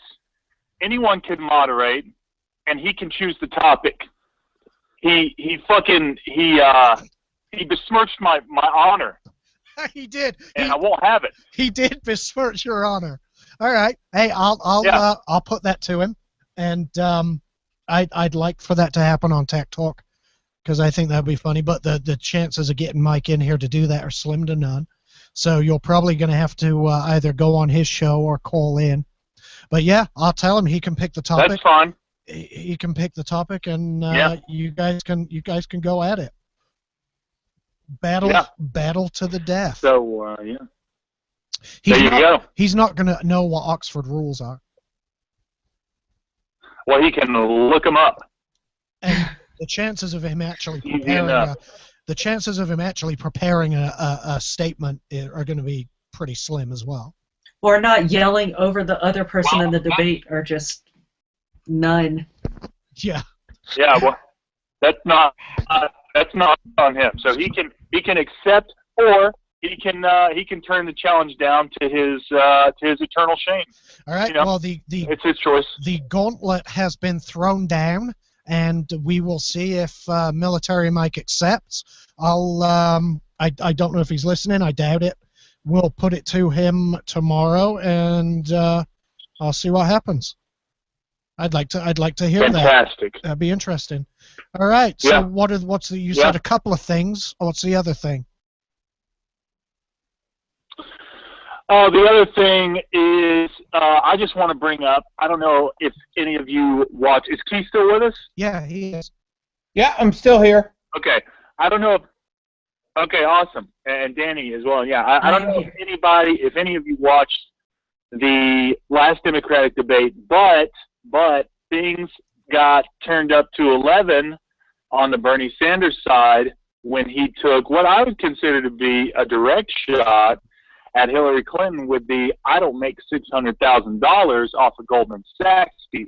Mm-hmm. And I think that, with the primaries getting closer, things are starting to heat up. Not that they haven't been hot, but, they're getting extraordinarily hot now. And I think if you are a Republican and you weren't paying attention to the Democrats before, now's the time to start doing it. I think it's a fun time. Fair enough. I watched about 10 seconds of the debate until Hillary started talking, and she literally turned my stomach, and I had to switch it off, so I went and watched the following instead. But everything I've read about it, they're saying that Bernie just pretty much cleaned the floor with her. Yeah, a lot of people. I saw a lot of. I saw a couple Huff posts, and I know you love Huff posts, but articles on how Bernie manhandled the competition. O'Malley's basically a non-factor at this point. But when Hillary starts flapping her jowls, makes me sick. Mm-hmm. And I'm just ready for Bernie to take a shot at the king and kill her. Hey, good luck to him. I actually politically. I like O'Malley. Right. I like him. I think he should be way more of a contender than he is. Martin O'Malley has a great body. The man is ripped like Jesus. He's got huge pecs. He's got a solid core, and his biceps are 12-inch pythons. Other than that, he needs to crawl back under whatever rock he came from. So he's the Paul Ryan of the Democrats. Yeah, exactly. Exactly. Fair enough. I went to Bernie Sanders' website yesterday or the day before because he posted his he actually made his single payer health insurance, whatever it is. Yeah. He made his policy pop up. I went there to read that, but I was looking through all his other policy initiatives, and no one is completely absent from his page. Gun control. There's absolutely nothing related to gun control on his website under his policy initiatives. I don't know if that's good or bad, Stephen. I think it's a good thing. I think you can rely on Bernie Sanders to keep voting the way he was voting, and I think that for even keel liberals, progressives who look at gun control as who aren't very emotive when it comes to gun control, who want to have a sober, rational debate like Bernie Sanders wants to have on gun control, he's going to vote very, compromisingly, like he did in Vermont. Right. Well, let's. So I mean, look at his. Yeah, I don't know. I mean, he's always been relatively fair when it came to the Second Amendment. So hopefully he will be going forward. He's always struck me as a man of his word, or a man of principle, I should say. He doesn't flip-flop around on issues. So maybe, I don't know, maybe he'll be good for the second. Let's talk about Bernie from a tech perspective. Where does he stand on individual privacy rights? And, there's a big push right now for tech companies to open up back doors to their technology for the government. Where would your candidate come down on that? I claim no expertise on where Bernie stands from a tech standpoint, but I do know that his voting record suggests that he favors an open internet where big companies don't get to say in who gets what portion of the internet. That's more of a net neutrality issue, but I don't know where he would come down on those. But you can probably make a reasonable assumption that any time a vote comes up that pits, an individual, or, to use an overworked phrase, everyday American against any type of corporation, he's going to go for the individual, for the everyday American. Well, where did he stand on issues like the Patriot Act? He's voted against it. Okay. And net neutrality, he's in support of, obviously. Right. All right, fair enough. So. Fair enough. Hey, anything's better than Hillary. That couldn't be more true. So, and today, she had a few emails described as more than top secret. Oh yeah, or super, like the highest classification. Yeah, I mean, she will be indicted at some point in time. It just, is it going to be now? Are they going to jump the gun and do it preemptively so that we can have a clean election, or are they going to let her, stretch this out through November, possibly get elected, and then bring that scandal into the White House? Who knows? We'll see. Well, yeah, at least I mean, it's just something has to come of all this.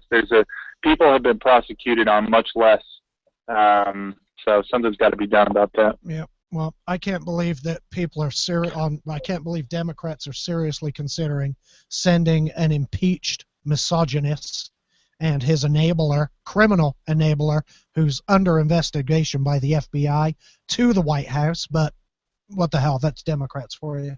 No offense. No matter what it is, it is. It doesn't matter what it is. Cattle futures, Filegate, Travelgate, Emailgate. How many times is she going to slip through the cracks? Yep. Your microphone's covered again, Keith. Oh, sorry. You are innocent until proven guilty. That's true. That is very true. You are innocent until proven guilty. And politicians are always innocent. They're never charged criminally. They're indicted and censured, and they never go to jail. I wholeheartedly believe that Hillary will not come out of here with any sanctions whatsoever. Yeah, I think she's untouchable, effectively. I agree. I honestly believe she'll be the next president. Oh God. Well, yeah, I don't know. I would say the numbers support that, but right now Bernie's, I think, ahead in the first two primary states, or at least neck and neck. So we'll see.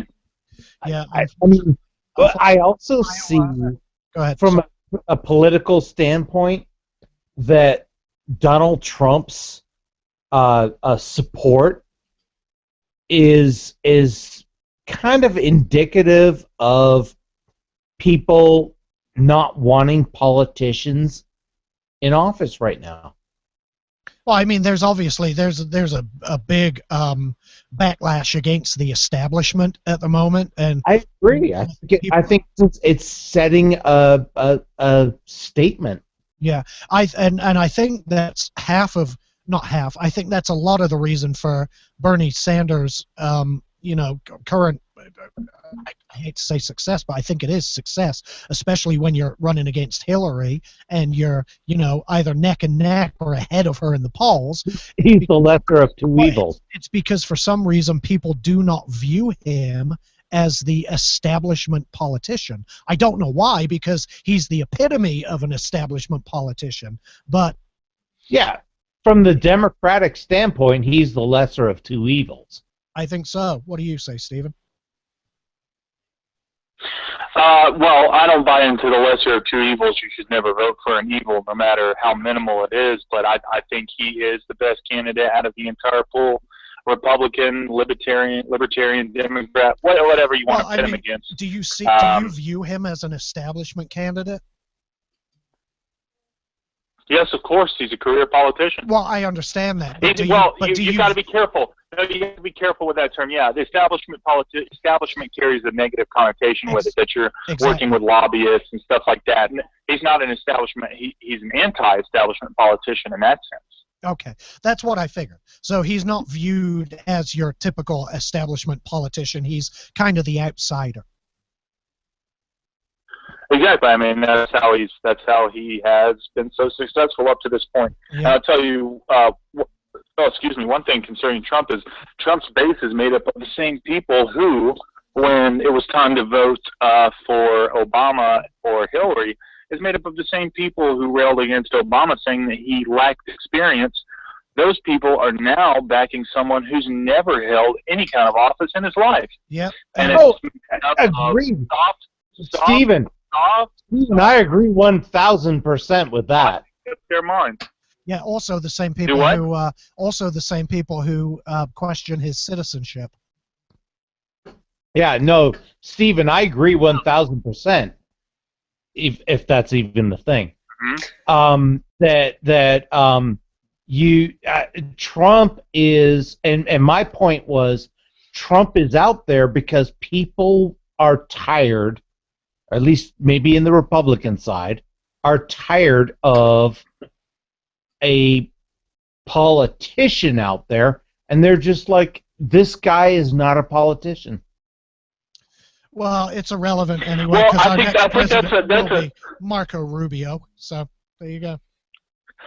Well, the Marco Rubio comment certainly isn't true, and I don't agree with this notion that, and you hear it all the time, that people are tired of establishment politicians. I don't think that's what it is. I think that 4 years ago, 8 years ago, 12 years ago, 30 years ago, you could have found enough disenfranchised voters to get behind somebody like Trump, and the commentators would have been saying, people are tired of an establishment, politician.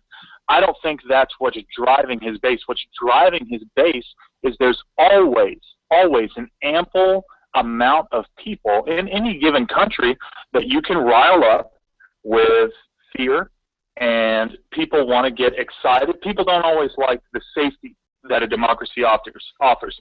People want to get a little agitated, and those are the people that are drawn to him.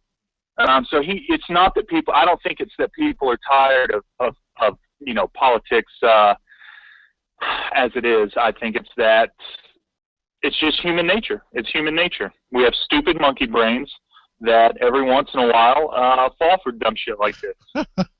Yes, we do. Well, I haven't fallen for it. Rubio's still going to be our next president, and so that's all good. Anyway, let's move on. So Verizon, Stephen, I don't know if you have an opinion on this. It's about net neutrality. So T-Mobile have their binge on program, where if you know what, we have a break coming up. We should probably take the break, then get into this, because it's going to take a little while. So a couple of commercials, David Lee Roth, and we'll be back. I'm going to make this a quick break so that we can jump into this, because go ahead. I'm gonna take my leave of your show. Riley just got home. Oh, okay. I'm gonna go. All right, brother. Say hi to everybody. Keith, Dan, nice to see you or talk to you guys. Good to talk to you, buddy. You need to go out for a beer again, buddy. I couldn't hear Keith, but I assume it was something beautiful and eloquent. He said we need to go out for a beer again. Oh, yeah. Yeah, tilt. All right, man. Right. Well, thanks for calling in. Guys. See ya. All right. I got to pee. One song. What? Sorry, YouTube. Okay, so that was the internet. Yeah. Sorry. All right. I'm going to run away from this space for a moment. We got one song. It's Diamond David Lee Roth. I would turn it up just to piss off YouTube, but they would have a conniption fit. I'm just a Bigelow, and everywhere I go. Hey, there you go. Sing it. Keith, what is your camera doing? I have no idea. Is your hand in front of it? Damn it! You big dummy. It looked like a butt, didn't it? It kind of did. Oh, is that your foot? It's my fingers actually over I the. thought it was your fingers at first, but then it looked like a foot a minute ago, like you crossed your legs in front of yourself. It's like I'm showing my butt on Alex's show. Oh my god. At night, I think if we can get away with my mouth, I think we can get away with just about anything. I'm pretty sure that as long as we don't do copyrighted songs, we'll be all right. That's the only thing that Alex is worried about us getting in trouble for. The one thing, heaven forbid, we do a copyrighted song. Yeah. Everything else is okay. There's a hair on my lip ball. All right. Hey, you got to show it to them. Huh? You What'd got you to say? show it. If you say it, you got to show it. See? There you go. It's lemon flavored. Lemon. Very tasty. Not the hair of the lip ball. The hair's gone. Very nice. Yeah. Oh yeah, so this, you remember the sock monkey? No, I don't.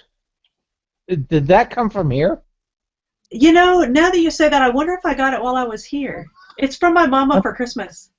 Yeah, I'm thinking you didn't have it in Jersey. Oh, you can't hear him singing. I totally remember that.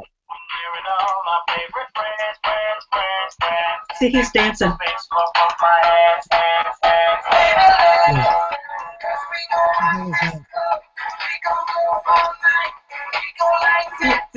Like it's dynamite. And I told you once, now I told you twice. We gon' light it up like it's dynamite. And that's all of that song that I know because that's all the sock monkey sings. That's amazing. You did not have that in Georgia. Okay. Yeah, my mom got it for me for Christmas or my birthday or something one year. Yeah, so I used to keep it in my classroom, and I would, the kids would earn it as a treat to play the sock monkey. You had it in your classroom, and I didn't know that. Well, you probably would have been there for the gift-giving occasion I got it from if I got it down there. So, yeah, I probably got it while I was here. True, or I would have moved it into your classroom. That's true, yes. That is very valid. If you had seen it, it would have had, a rocking chair made for it or something.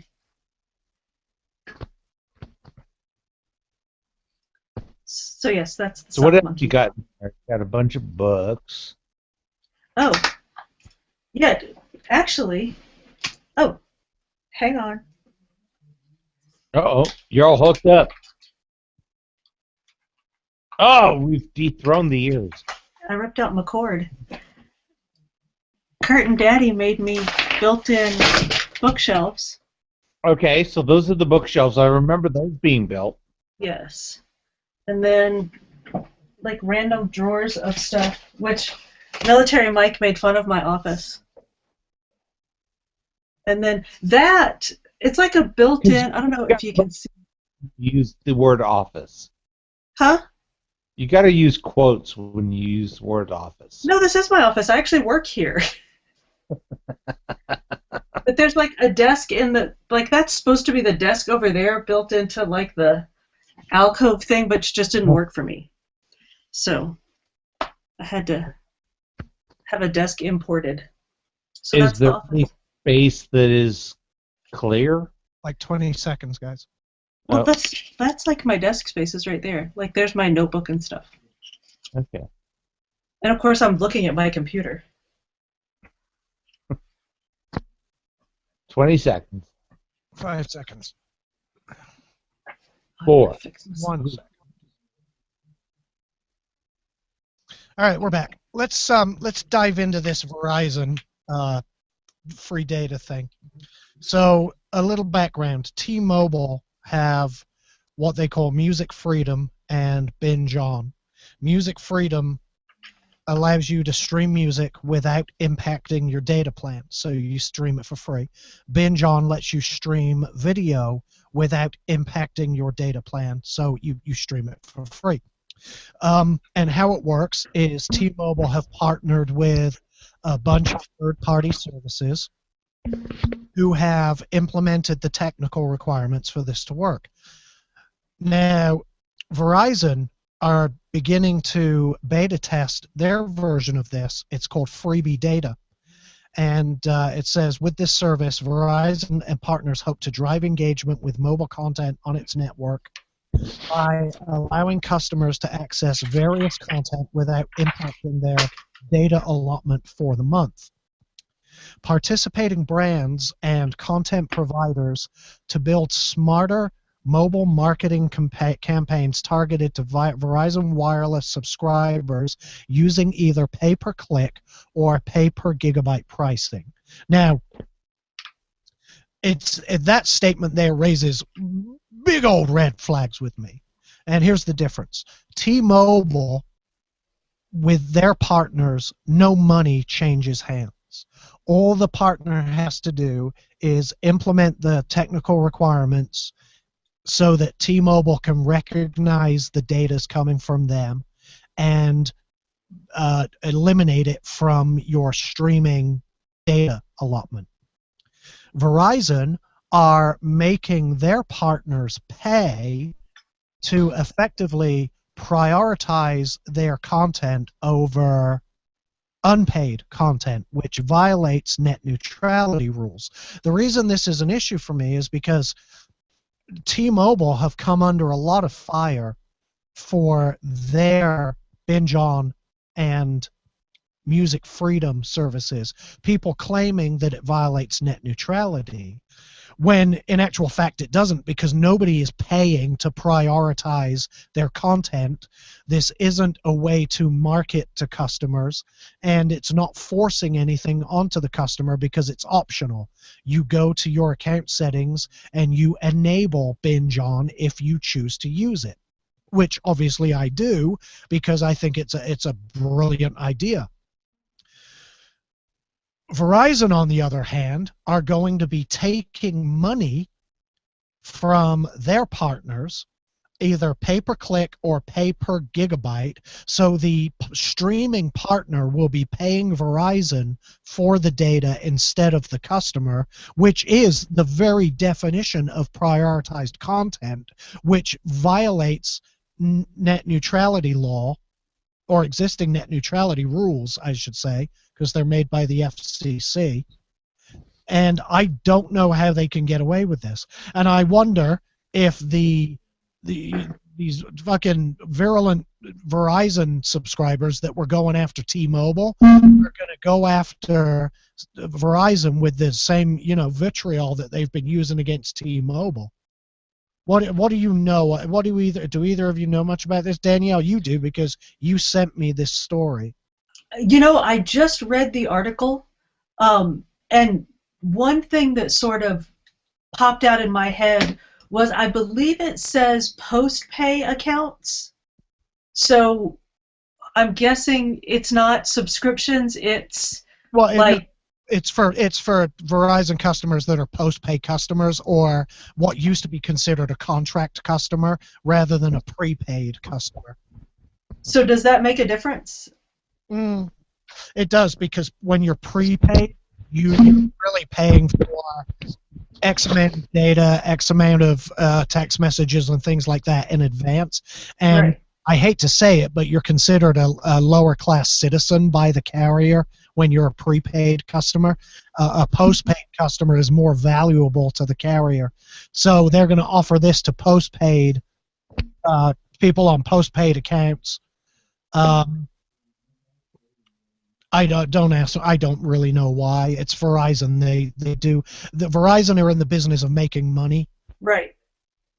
Oh, I suppose they all are, but Verizon more so than other carriers.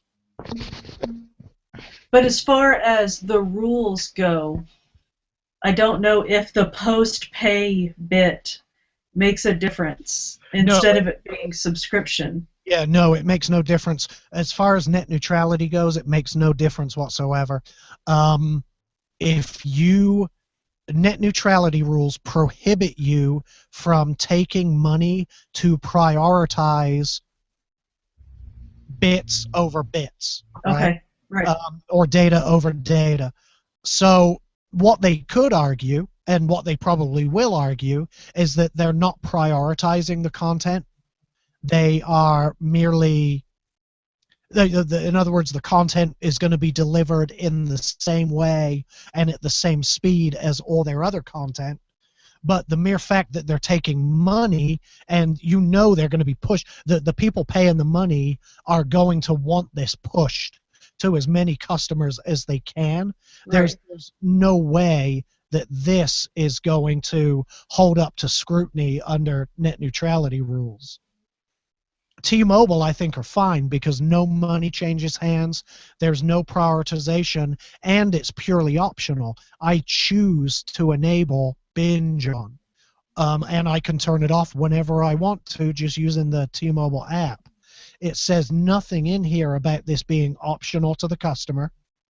No, I think it is an option. I think it does say that. I'm sorry, I don't have the article up in front of me. Yeah, I don't see it. Okay. I don't see it. I think it's going to be a case of if you happen to click on that content, then it's going to be, it won't affect your data. Now, it's a double-edged sword, right? Everybody, if you're on a limited data plan and you have the opportunity to stream video without chewing into your data plan, you're probably going to do it. I do with binge on. I made the choice. Keith, did you die? I did not. Okay. I hope not, because we don't know his passwords. Yeah, I don't know your passwords. So you get the choice. If you everybody wants to save on data instead of getting charged overages, so people are going to take advantage of this, and I think that's great. And whatever benefits, whatever is good for the consumer, I think is great. However, Right. if it's bad for net neutrality, which I believe this is, Verizon are going to have to rework this, and if that means Verizon collect no money, they're just not going to do it. They'll only do this if they're able to collect money from their partners. Verizon don't do anything for free. So instead of implementing a system like T-Mobile did, which is free all around, there's no money changed hands between the two streaming partners, and I don't have to pay extra for it, and I'm not offered a discount for it. It's just a benefit that's optional on my account. I have no problem with that because that is very, very neutral. This is paid content, which I know is going to end up pushed to Verizon customers. I'll bet you these partners, whoever they end up being, I'll bet you their applications end up pre-installed on Verizon phones and shoved down customers' throats, and Verizon will end up getting sanctioned and fined for violating net neutrality rules. That's my opinion, and I think that's how it's going to play out. I'm just curious to see if these Verizon customers get as pissed off with Verizon as they did with T-Mobile. I believe their anger towards T-Mobile was a bunch of sour grapes because they're still getting charged, $10 a gigabyte overage fees, and T-Mobile customers aren't. So I think a little bit pissy. And said, anyway. That's the end of that. You got a little whingy there for a minute. Yeah. I hate cell phone carriers. I do actually like T-Mobile, and that's why I'm with them. I think they've done more to advance the wireless industry to benefit the consumer than any company in history. John Legere, I think, is fantastic. He even interacts with me on Twitter. He's the CEO of T-Mobile US, and it really is him on Twitter that runs his own Twitter account and interacts with his customers, and it's brilliant. It puts face to the company. And he's crude. He's like me. He swears a lot, and I love it. Does he really? Oh yeah, he tells AT&T to fuck off. He tells Verizon to fuck off, and he does not. Oh, I swear to God, he does. I swear to God. The other day, he told the EFF, the Electronics Freedom Foundation, he told them to fuck off. All right, we're running out of time, but we have lots of things to talk about. All right. Well, let's talk about Metal. Okay. Would you like to explain what it is? Okay. So Metal is an app for Android. It is effectively a wrapper for Facebook and Twitter, so it lets you use Facebook and Twitter without having to use the official Facebook or Twitter applications, if I'm correct, because I haven't used. Yes, I haven't. I downloaded it at your behest, and I messed around on the Twitter part a little bit, but I'm a heavy. Start with the permissions asked for. I'm gonna. Okay, sorry. You're such an editor. But I'm a heavy Facebook user, so I've used the Facebook part a lot, way lot more. And the first thing that I noticed was the permissions, and I think there were maybe 3 or 4 max, as opposed to the actual Facebook app permissions that had a dozen or more. Right. So, and Alex, I screenshotted those and sent them to you. Yes. To show you that there were not many. Mm-hmm. And you're like, oh yeah, that's good, whatever. No, it's really good. Yeah. Unfortunately, almost immediately before you sent me that, I had just downloaded the Google launcher on my phone, so I had made a big change to my phone. So there are some things going on that I don't know if they're the Metal thing or the Google launcher. You don't know if it's related. Right. Well, I don't know which is doing it, but it's a little bit laggy. But like I said, I don't know if that's the Google launcher that I'm now using or Metal itself. It's free, obviously. It's definitely functional. It does all of the things, and I'm looking at it now while I'm talking. It does all of the things that I missed when I stopped using the Facebook app, like it does notifications from Facebook, mm-hmm. which, as you know, I had stopped using the Facebook app on Android and had just copied and pasted a Facebook link just on my desktop and was using that, which I at least didn't have it set up to do notifications of any sort. Well, this does all of the notifications. So I found that to be pretty cool to have those back. It's pretty slick. It's it looks just like the old Facebook app that we stopped using because it was so intrusive. It does not freeze up like the Facebook app was doing.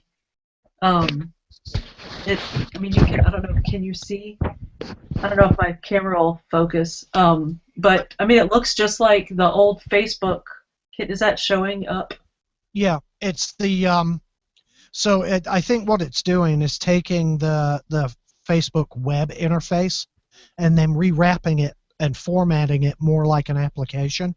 Right. So I imagine the permissions asked for were standard permissions that are asked for anything to use the browser, for example. Right. That's one of the reasons I prefer using Facebook in the web browser in Safari, for example, because it's a lot less intrusive than the application.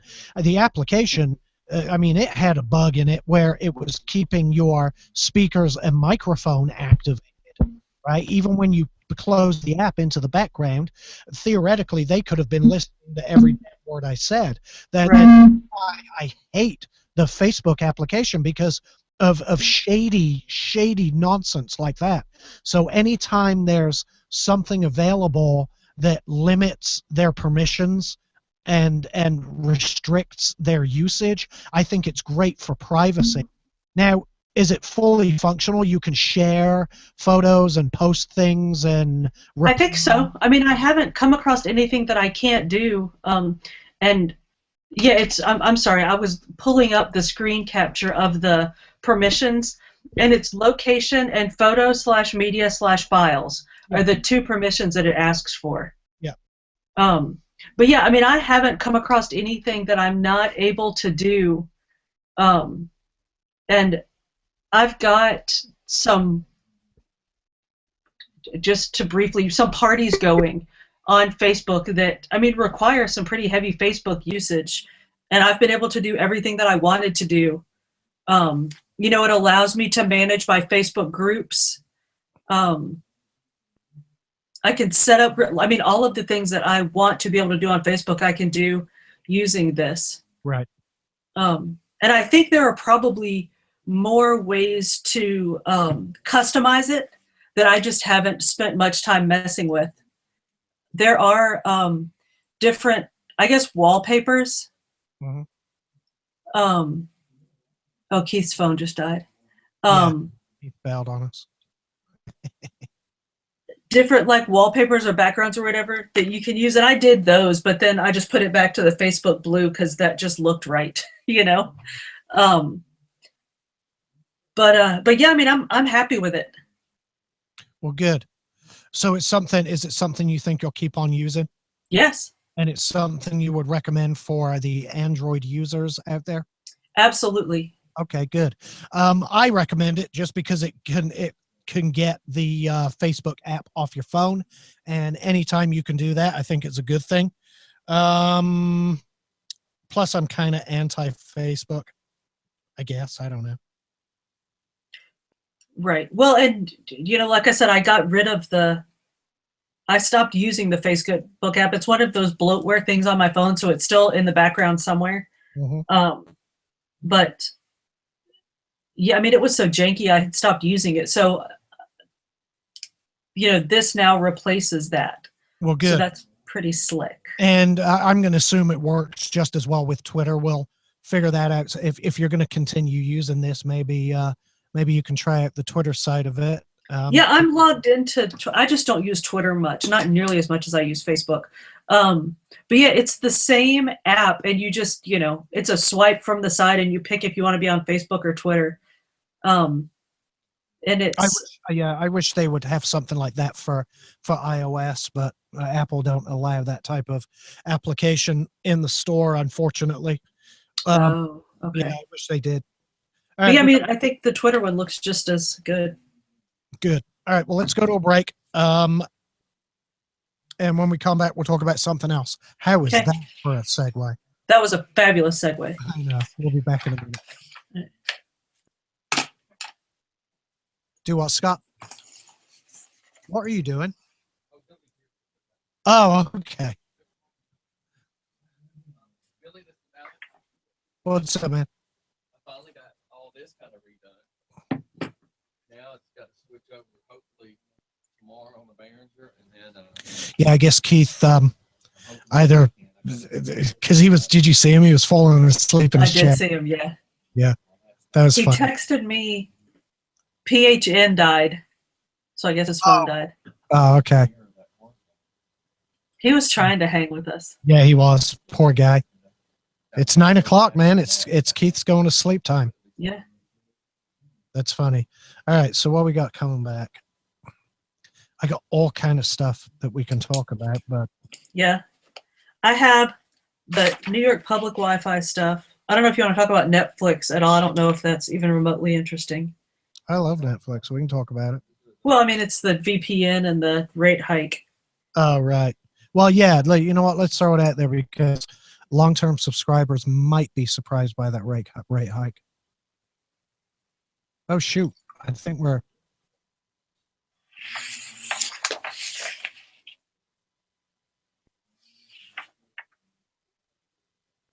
Okay, there we go. Were we playing bumper music? No, almost. Did you reload your WhatsApp app? Okay. Yes, I did. Yes, I did. Let me fire that up and see if I can, because I did not have a password for it in my password manager, but I think it's done by phone number. Yeah, So I think, yeah, it sends a thing to your phone and then you enter it. it is. I'm not going to tell my phone number to everybody on YouTube.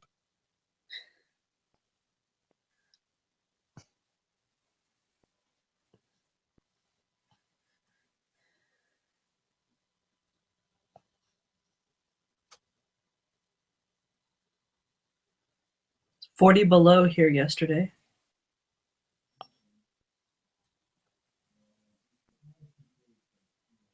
Enjoy a lifetime of WhatsApp service as an early adopter. Yeah, I guess it's remembering that I had this a long time ago and it's still calling me an early adopter.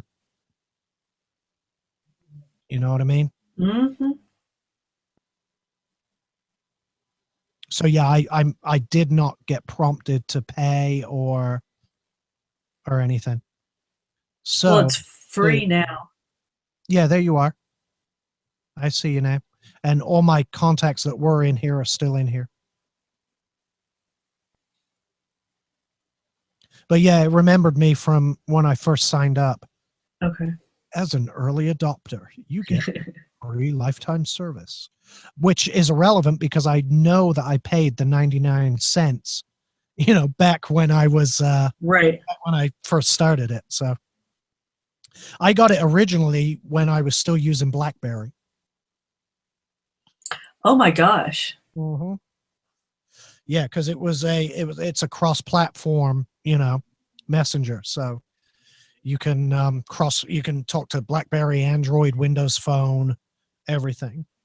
It's changed. When I went to log in before, it said a year for free and then 99 cents. Yeah. And now it says enjoy a lifetime of WhatsApp service. Okay. Does it say as an early adopter? Uh-uh. No, it doesn't, does it? Because I was and you weren't. I was not. Huh. I mean, I adopted it like 2 hours ago. That's right. I was a bandwagon joiner. That's right. Oh yeah, I had that article in here about passwords. There's you. About the most common passwords. Right. That's funny. I like that. But I edited the list to make it more show friendly. Yeah. Well, obviously. Of course. Nobody wants to hear a list. No. But you can talk about a list. Just don't read a list. Yeah, I agree. We're playing some Metallica, Little Whiskey in the Jar. 2 minutes and we'll be back. And it'll be our last segment. Okay.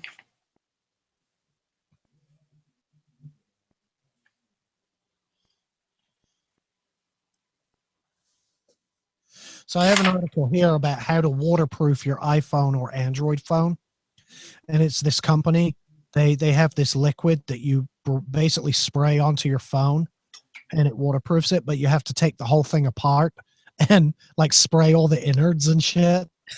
And they have a video showing you how to do it on an iPhone. And on the iPhone 6, it's not the most simple process. And it's the full kit costs around $50 to waterproof your iPhone. Yeah. But you got to strip it down to its bare guts. You got to take out the logic board and everything, the screen, and spray each individual part, let it dry, and then reassemble it. I wonder how many people are going to screw up their phones doing this. Every single one that does that. I would think so. Because that's crazy. I would think so. Crazy. Yeah, that's insane. All right, so we were talking about Facebook, so I'm just going to, when we get back, I'm going to throw in this one thing about Facebook, and then we'll move on to other things. What were we going to move on to? I have that bollocks about Netflix VPN stuff, which we can or can't talk about. It's up to you. We will. But you said you want to talk about the price hike. Yeah, the price hike, which is I think more important. The VPN stuff is just nerd chatter. Yeah. Because who cares really? Well, any long-term subscribers knew this was coming, but all right, we're going back now. All right, we're back. One quick thing about Facebook. If you do use the Facebook app, which you shouldn't, you should try and find another way to use Facebook entirely.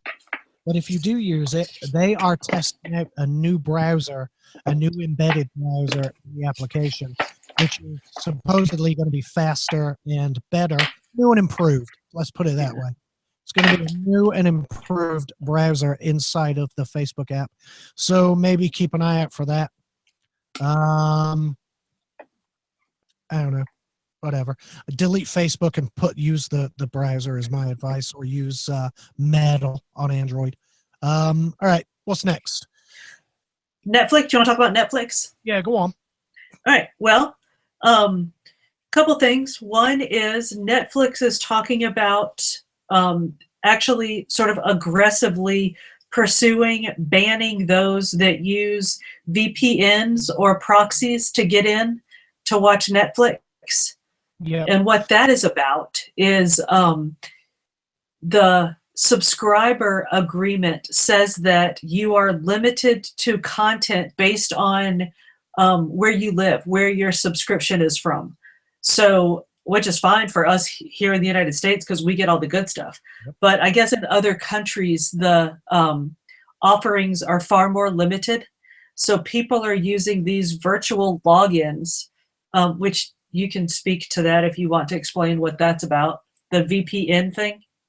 I will. They're using those to make it look like they are logging in from somewhere else so that they get content that they should not rightly have access to. And Netflix is saying they're going to crack down on that because the licenses that Netflix has to sort of provide this content is limited by region. So they can't provide, content that they're allowed to provide here in, like, I don't know, South Korea or somewhere. So they're saying that they're going to crack down on these VPN users. That is correct. In fact, all content is music, video, whatever it is always protected by region. If you've ever looked at a DVD, they always have a region code on there. I think the United States is region D as in David, which means that disc will only play on region D DVD players.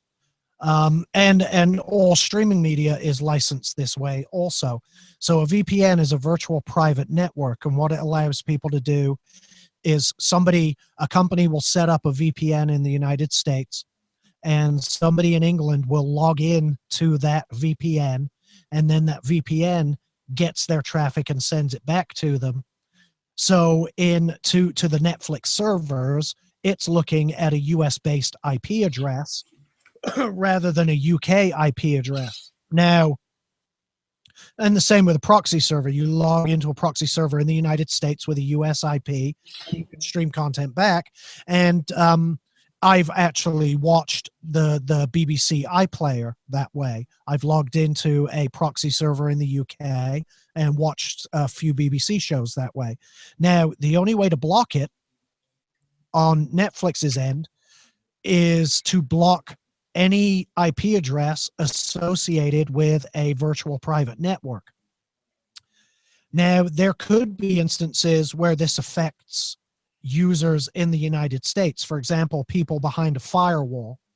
In a lot of cases, if you're behind a firewall, I'm going to sneeze, excuse me. Okay, that passed.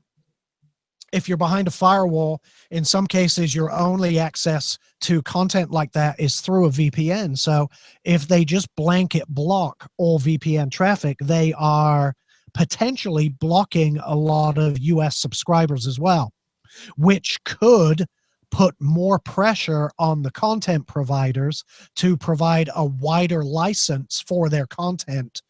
Do you see what I'm saying? Yep. And that's exactly the conversation that one of a few things might actually be happening with this.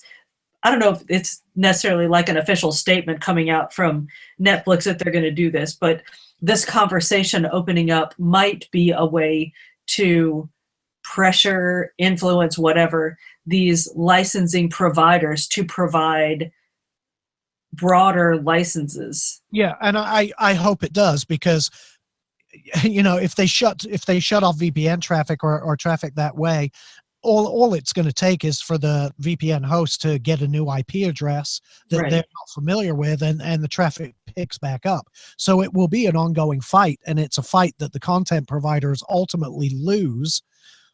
And if you remember when MP3s and streaming and like music downloads came into play, the content providers were completely opposed to those as well.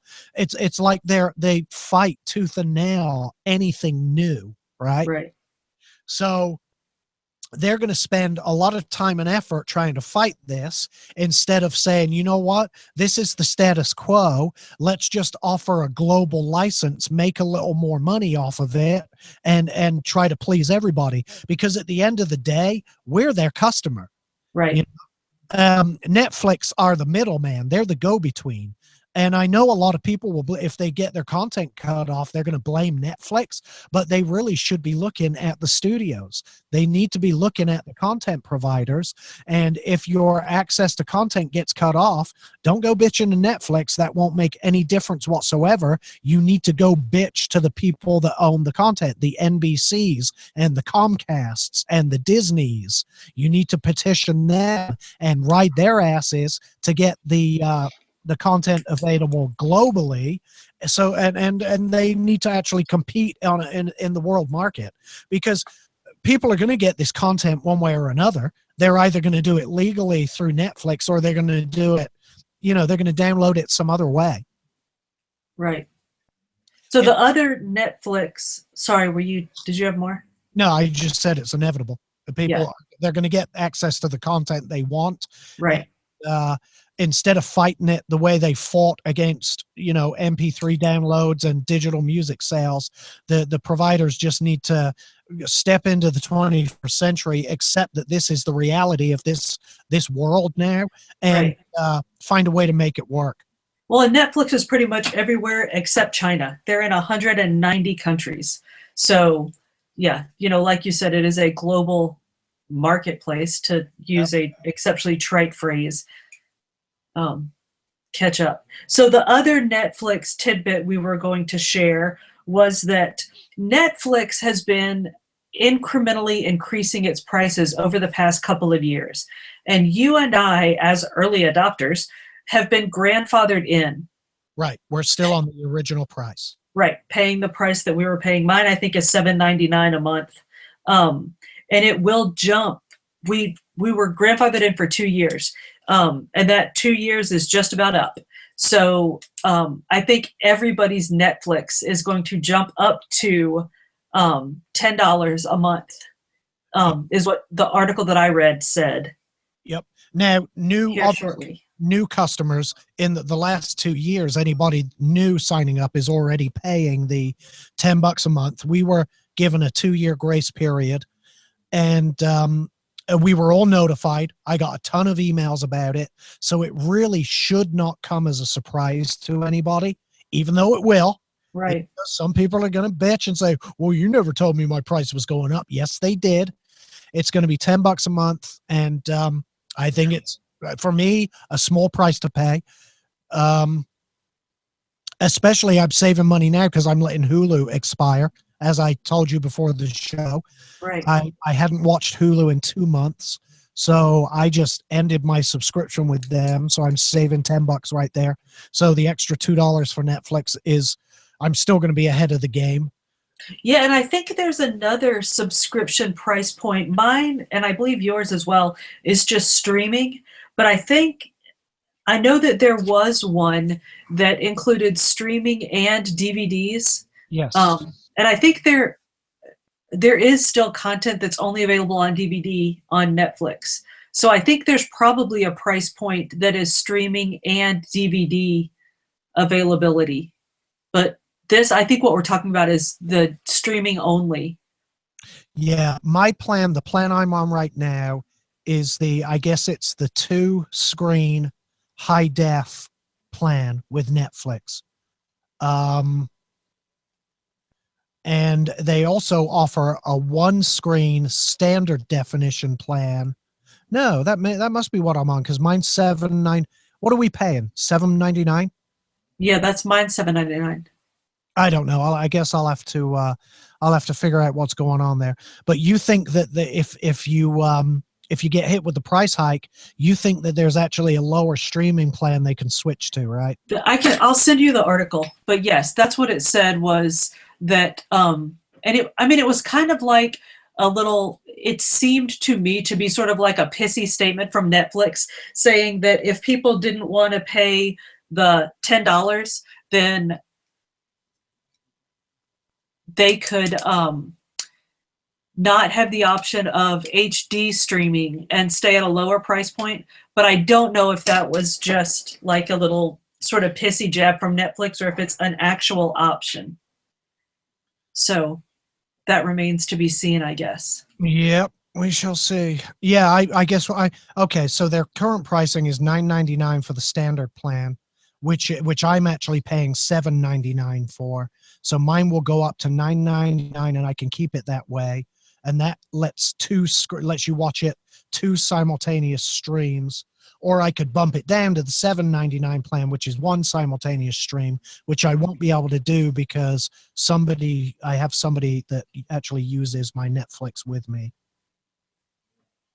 Which Netflix fine with. They've already said they're okay with that. Right. So I will just pay the $2 extra and go from there. And it's well worth it for anybody, to be honest with you. Well, especially because you don't have any sort of cable or dish or anything, correct? Well, I have cable, but I sent the cable box back because I never watch TV. The only reason I have a cable subscription is because I got my internet. Well, I got cable and internet cheaper than just internet. Okay. So I do have cable. I just sent the box back, so I'm not paying that rental fee each month because I never watch it. Gotcha. Did you look at your Netflix account page? It has the little thing where you can add DVD plan. So there is that additional. Yes, you can. In fact, Keith does the DVD plan. Okay. And that's all he does. He doesn't do streaming. He just, as far as I know, he still does the DVDs by mail. Shut up. Yeah, he does. Isn't that funny? Shut. Mm-hmm. That is funny. I did DVDs by mail until Redbox became a thing, and we're doing dollar DVD rentals. And it was much faster turnaround because you don't have to wait for the mail, obviously. So that was when I went purely to Netflix streaming. And now if I do want to rent a movie, I just go to the Redbox. Right. Well, I use the app and I reserve the movie and then pick it up on the way home. I love Redbox. Kurt does. Kurt likes Redbox. Yeah, I think it's brilliant. All right, well, it's 9:30. I think we're about done. Unless there's anything else you want to squeeze in before we go. I have nothing else pressing. I think we just wanted to share that rate hike thing for people to be ready for that. I'm going to throw in this one thing real quick. It'll take a couple of minutes. The people that make Call of Duty, the video game, they're being sued by the family of an Angolan rebel for using his likeness in the video game. Shut up. I swear to God. Jonas Savimbi is portrayed as a barbarian in Call of Duty Black Ops 2, say 3 of his children who seek 1 million euros in damages. Isn't that funny? Wow. And if you look at the screen capture from the gameplay and compare it to a photo of him, it's very similar. I was going to say it probably is not far from the truth. Yeah, it's very similar. So yeah, they want 1 million euros. Whatever that is in real money. They want 1 million euros for portraying him as a barbarian in the video game. You know, there has been talk off and on from, lots of people have talked off and on about the NCAA video games use the likenesses of those kids. That's right. To make money. Granted, schools and the NCAA use them to make money anyway, but those kids, I think the kids should be compensated for that, but that's a of course they're getting an education, blah blah blah, but that's a debate for another night. They're in a fucking video game. It's possible I have. Oh no, he didn't reply. What? I thought Mike replied to oh, come on, is he watching us? No, I sent a message and I thought I got a reply to it, but it doesn't look like I did. Is somebody doing his show tomorrow? He's doing a show tomorrow. It will be, it's the last show of Mike's that I'm doing. Oh, okay. You're doing it. Okay. Yeah, I'm doing it. This will be the last week that I'm on the show. He's gonna have to find somebody to take over and run the boards, or I think he's gonna try to learn to do it himself. I have another engagement on Wednesday nights that starts up next Wednesday, so I'll be doing that. So yeah, he has a show tomorrow. Okay, cool. Sorry, I saw that you had asked for help with it. I didn't know if you were doing it tomorrow or. I will post a link if you want to come on. You're more than welcome. I'll post a link again on the page on Tech Talk for you, so that you All can right, cool. join if you want to. Dan, thank you for coming on the show again, or running the show again, I should say. Guys, we will be back obviously next week. Again, tomorrow is the morning show at 7:30, and The World According to Mike at, I think, 7 o'clock tomorrow night.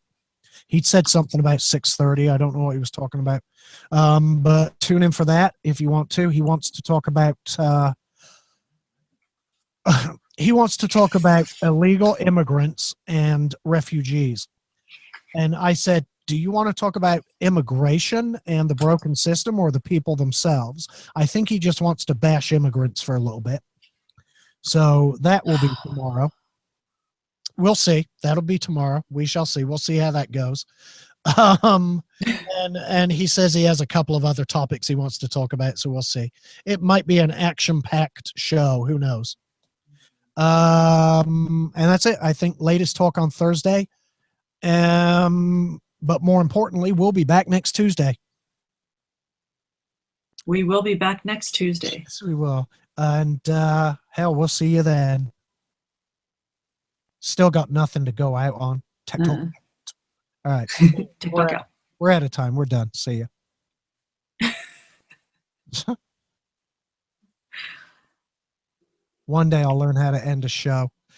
All right. YouTube viewers and replay watchers, if any of you hung on this long, thanks for watching. Thanks for listening. We'll be back next Tuesday at 7. And YouTube replay watchers, if you have any questions or comments or anything you want us to talk about, comment down below. Yeah, leave it in the comments. Give us a like. Yes, like us. One of them thumbs up things, or a dislike, whichever you prefer. And we'll be. I prefer likes. Yeah, I prefer. Everybody prefers a like. But yeah, we'll be back next Tuesday. Thanks for watching. Thanks for listening. Take care.